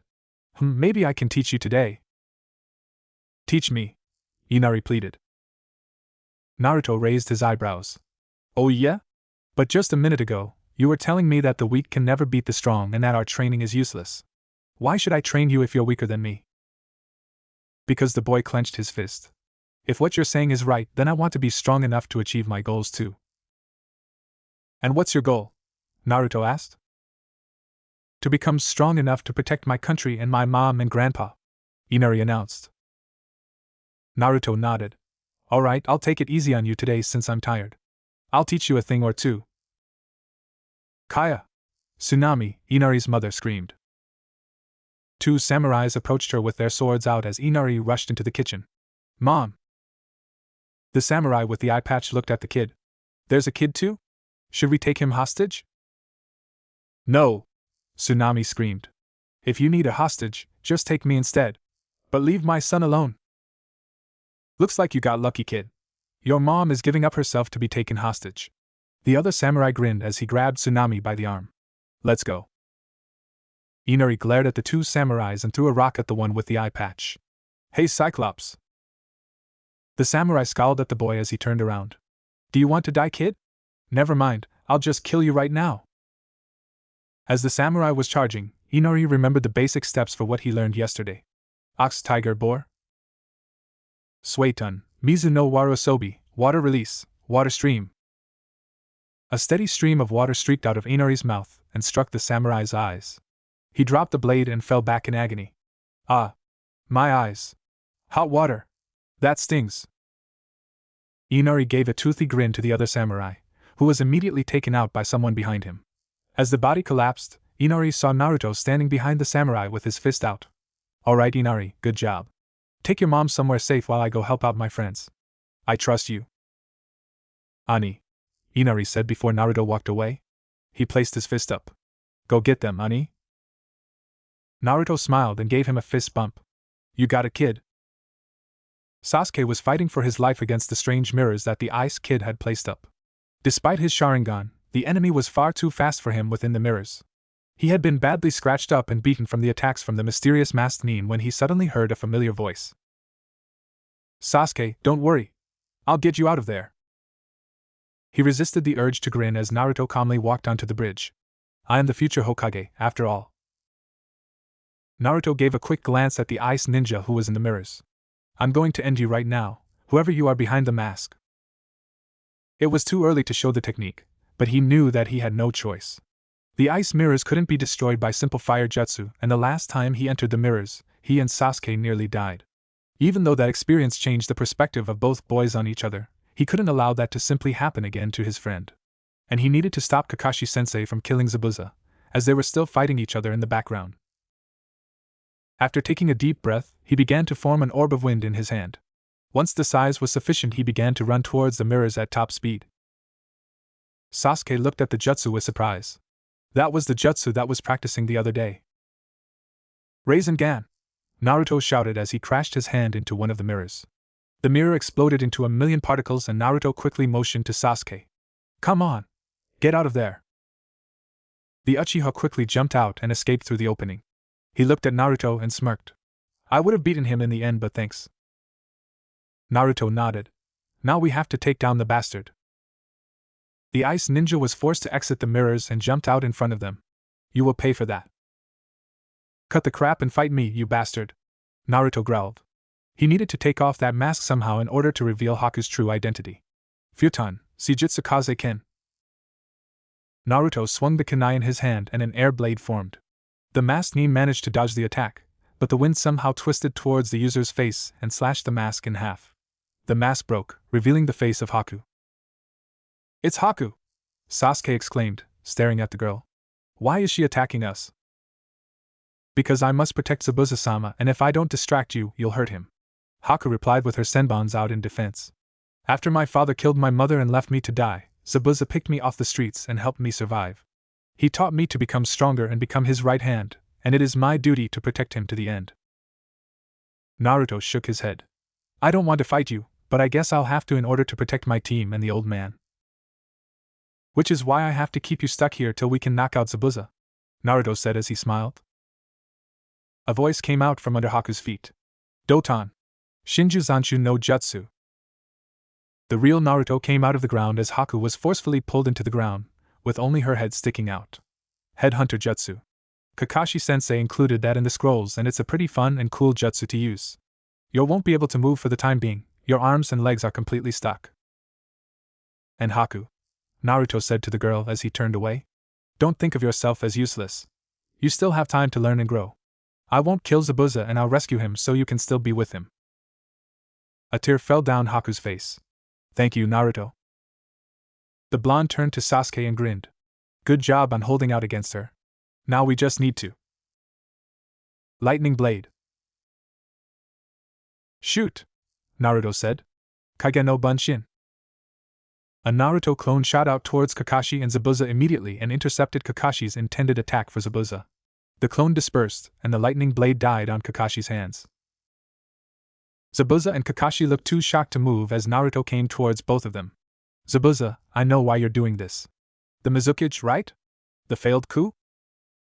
And how would you know about that, brat? Zabuza said, still pinned down by the dogs. I mean, it was pretty big news. It's not every day that a ninja goes rogue against his village and tries to kill the leader. Naruto answered. If you're doing this to try another coup, then stop. Because I have some information that might make you change your mind. Zabuza stared at Kakashi. Release me and I won't kill any of you. Kakashi shook his head. You'll just have to be comfortable in that position. It's about the Mizukage. The fourth Mizukage is dead. There's a new one currently ruling the Hidden Mist now. Naruto revealed. The demon of the Hidden Mist stared at the boy. How do you know this? I visit the Hokage's office often and he receives some diplomats from the Hidden Mist saying that there is a new Mizukage. Apparently, the new one wants to re-establish relations with the other major villages and is currently going under reforms. I see. Zabuza nodded. Who is the new Mizukage? A woman named Mei? Not sure. Naruto answered truthfully. Even though he was from the future, he still didn't know the real names of the 5 Kages except Tsunade. You can release me, Kakashi. I won't kill any of you. My work here is almost done, Zabuza said calmly. Kakashi was about to make another snark comment when Naruto interrupted him. Sensei, I think it's fine now. Just trust me. The Jounin sighed. You better be right, Naruto, but I trust your instincts. Immediately, the dogs holding down Zabuza disappeared, prompting the missing Nin to drop. Thank you for informing me, brat. Now I can head back to the Hidden Mist and see what I can do. Before I leave, though, I have a score to settle with Gatu. Naruto grinned. No problem, so do we. After all, he did hire you to kill the old man. Sakura, can you help Haku get out of the ground? It'll take forever for us to dig her out. With pleasure, Sakura replied. Shinaro. She leaped into the air and crashed her fist into the ground near Haku. The ground instantly cracked, freeing Haku from the ground. Haku nodded towards her female counterpart. Thank you. Zabuza, Naruto said to the demon. The member of the 7 swordsmen turned his head. Make sure to keep Haku safe for me. You're the only one that knows her. She treats you like family? The blonde-haired ninja knew that without Haku's death, Zabuza wouldn't feel the same way he did about Haku as before. However, Naruto was sure that Zabuza still cared deeply about the girl's well-being. The demon of the Hidden Mist slowly nodded. I will make sure to take care of her, brat. After all, I owe you one for saving my life and telling me about the Hidden Mist. What's your name, by the way? Naruto. Uzumaki Naruto. The young ninja answered. Now, if Gatu arrives. There they are, a shrill voice screamed. At the end of the bridge, dozens of armed gang members, samurais, and bandits gathered around a single short man. So, you couldn't finish them off. I should have known that you were worthless. I never planned to pay you anyways, but I never expected to see all these ninja brats and you alive, demon of the Hidden Mist. For a moment, there was complete silence as the members of Team 7 glanced at each other, and then glanced at Haku and Zabuza. All of you, do you still have enough chakra to fight? Naruto asked. I have enough, Sasuke said, his eyes switching back to the Sharingan. Sakura grinned. I haven't fought at all, and it's actually killing me. You and Sasuke always gets to knock around the bad guys. I want to give it a go. Kakashi sighed. I'll just let you 3 handle it. Zabuza, I'm guessing you're going to lead them. I will. Zabuza nodded to Haku with a new glint in his eyes. Let's make them pay. I'm going to capture Gatu alive and slowly torture him. Several minutes later, Inari appeared with the other villagers, only to find dozens of bandits and thieves laying all over the bridge while Gato was unconscious with a broken nose. Naruto smiled as Inari approached him. You know, heroes always come at just the right time, but you were just a bit too late. So you're heading back to the Hidden Mist with Haku? Kakashi asked the missing nin. Zabuza nodded. It looks like your student wasn't lying. The Mizukage seems to have located where I am and sent me a scroll asking for my return. Apparently, she wants me to become a teacher at the newly opened academy and lead a genin squad in the future. Kakashi looked surprised.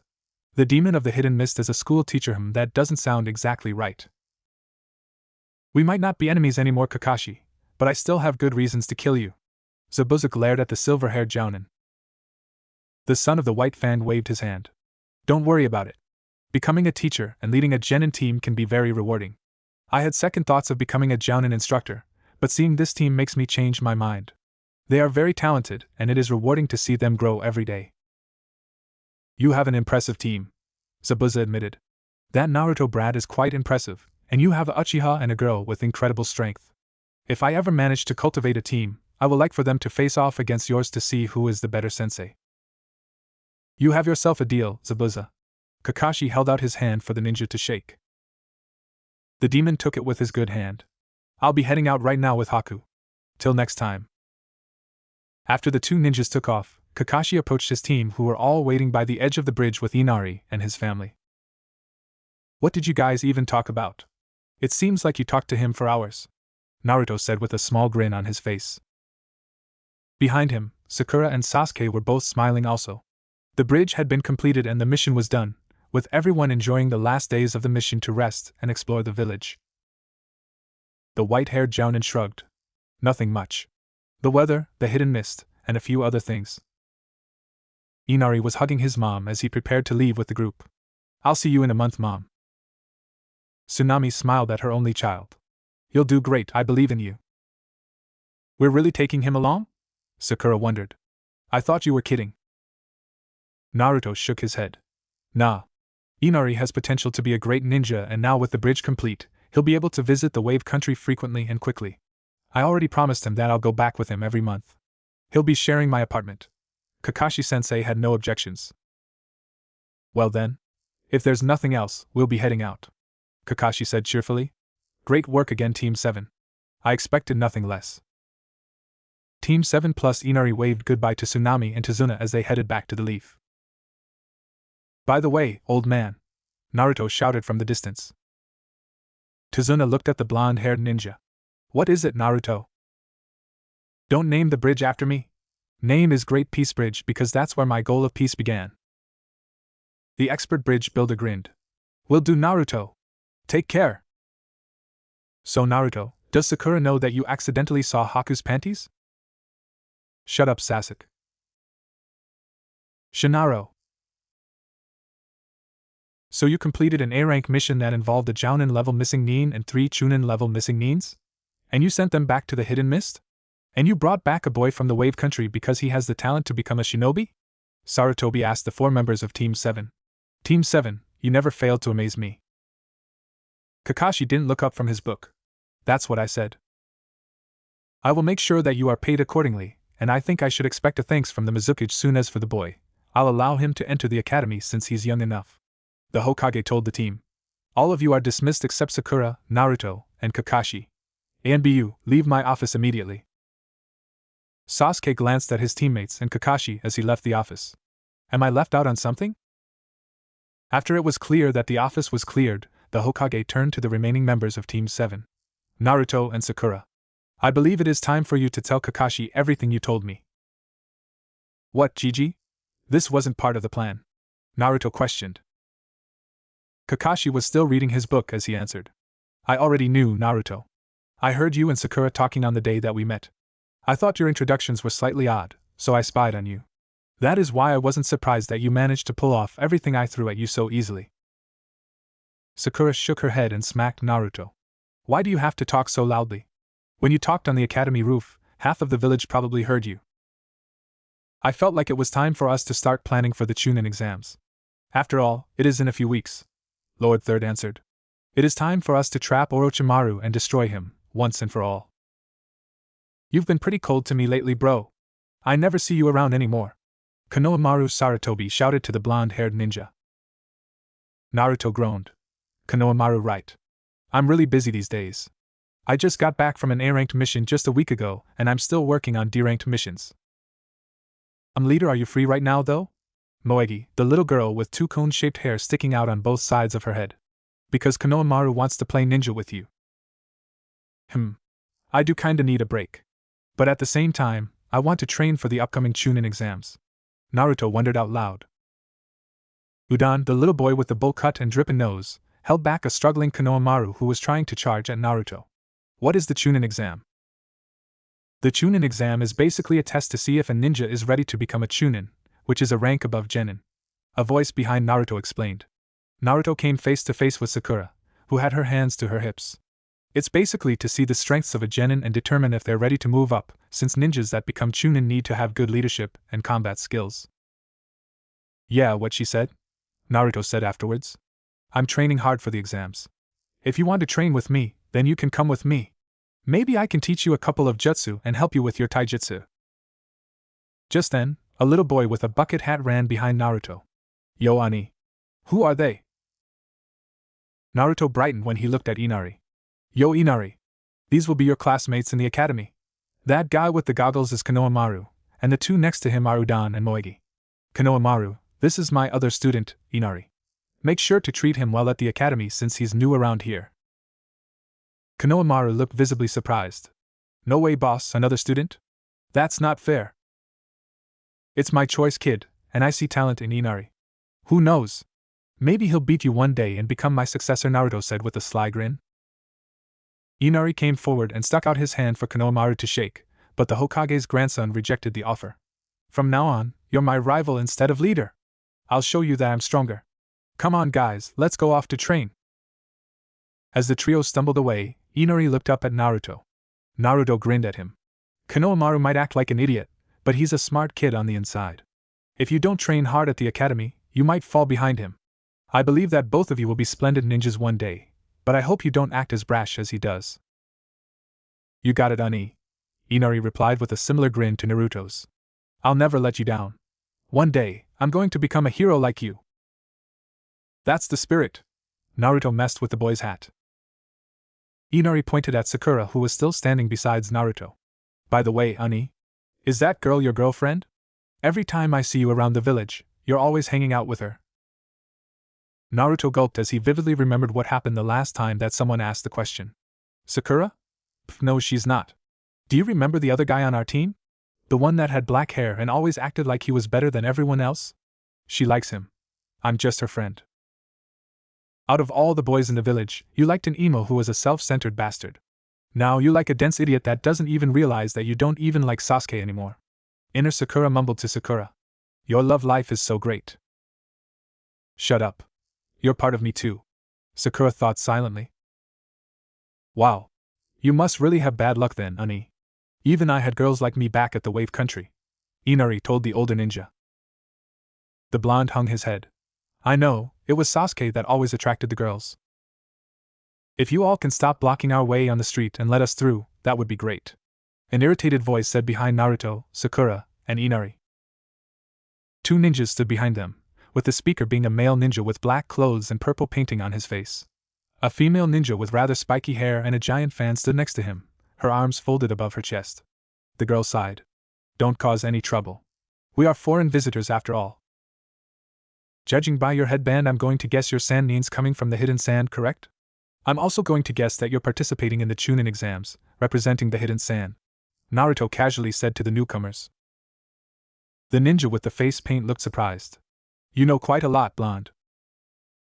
Naruto shrugged. I also know that you're a puppet ninja. The gloves you have on right now are specially made for puppeteers. I heard that Suna has a lot of talented puppeteers, though I never expected they would send one for the Chunin exams. Interesting. The puppeteer answered. You seem to know quite about Suna and puppeteers. I just study a lot about other villages. I'm entering the Chunin exams, so I need to be prepared as much as I can. Naruto answered, which wasn't a lie since Team 7 was going to be part of the Chunin exams. Originally, Sarutobi wanted Team 7 to stay out and become a special squad to help defend the village and evacuate the civilians when Orochimaru struck.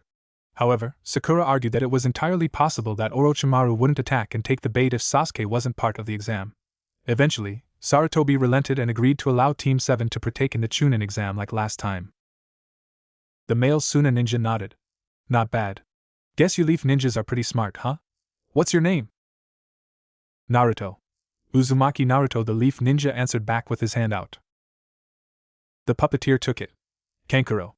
The girl next to me is my sister, Temari.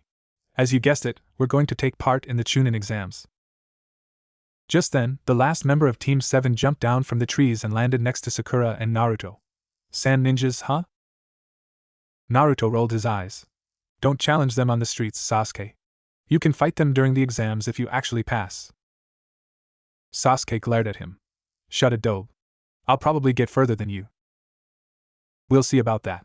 Naruto grinned. Kankuro, a voice appeared from the tree that Sasuke was sitting in a minute before. When will you stop talking and actually move? All eyes turned to the red-haired ninja with a gourd that was standing upside down on a tree branch. Kankuro stuttered. Gaara, I was. Shut up, Kankuro, or I will kill you. Gaara replied with little emotion in his voice. The red-haired boy stared at the two male ninjas in front of him before jumping down next to his fellow sand ninjas. Sorry, Gaara, I won't keep you waiting again, Kankuro said frantically. Gaara turned to the three-leaf genin. Uzumaki Naruto and Uchiha Sasuke, mother will have your blood. The three sand shinobis walked past the leaf shinobis as Naruto took one last glance at Gaara before he left. Kurama.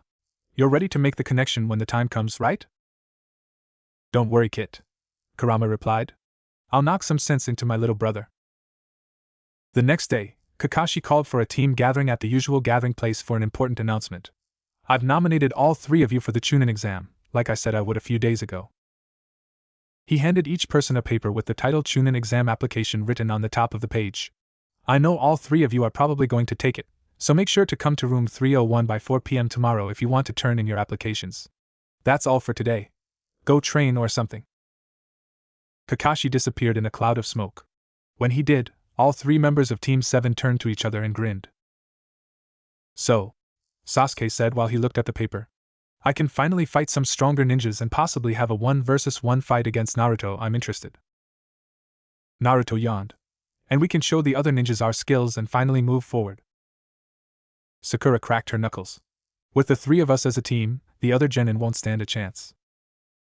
Whoever doesn't become a Chunin should pay for our team meals for the rest of the year. Sasuke mused. The other two members nodded, especially Naruto. There is no way I'm going to pay for barbecue and ramen for the rest of the year. I'll definitely be promoted.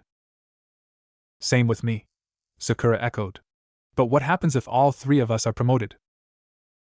Then we make Kakashi-sensei bye, Naruto replied. All three of them seemed to agree with the idea as they nodded and gave each other's fist bumps. A silver-haired Jounin was watching them from a post as he shook his head. Looks like I'll need to take on extra missions to fulfill their appetites.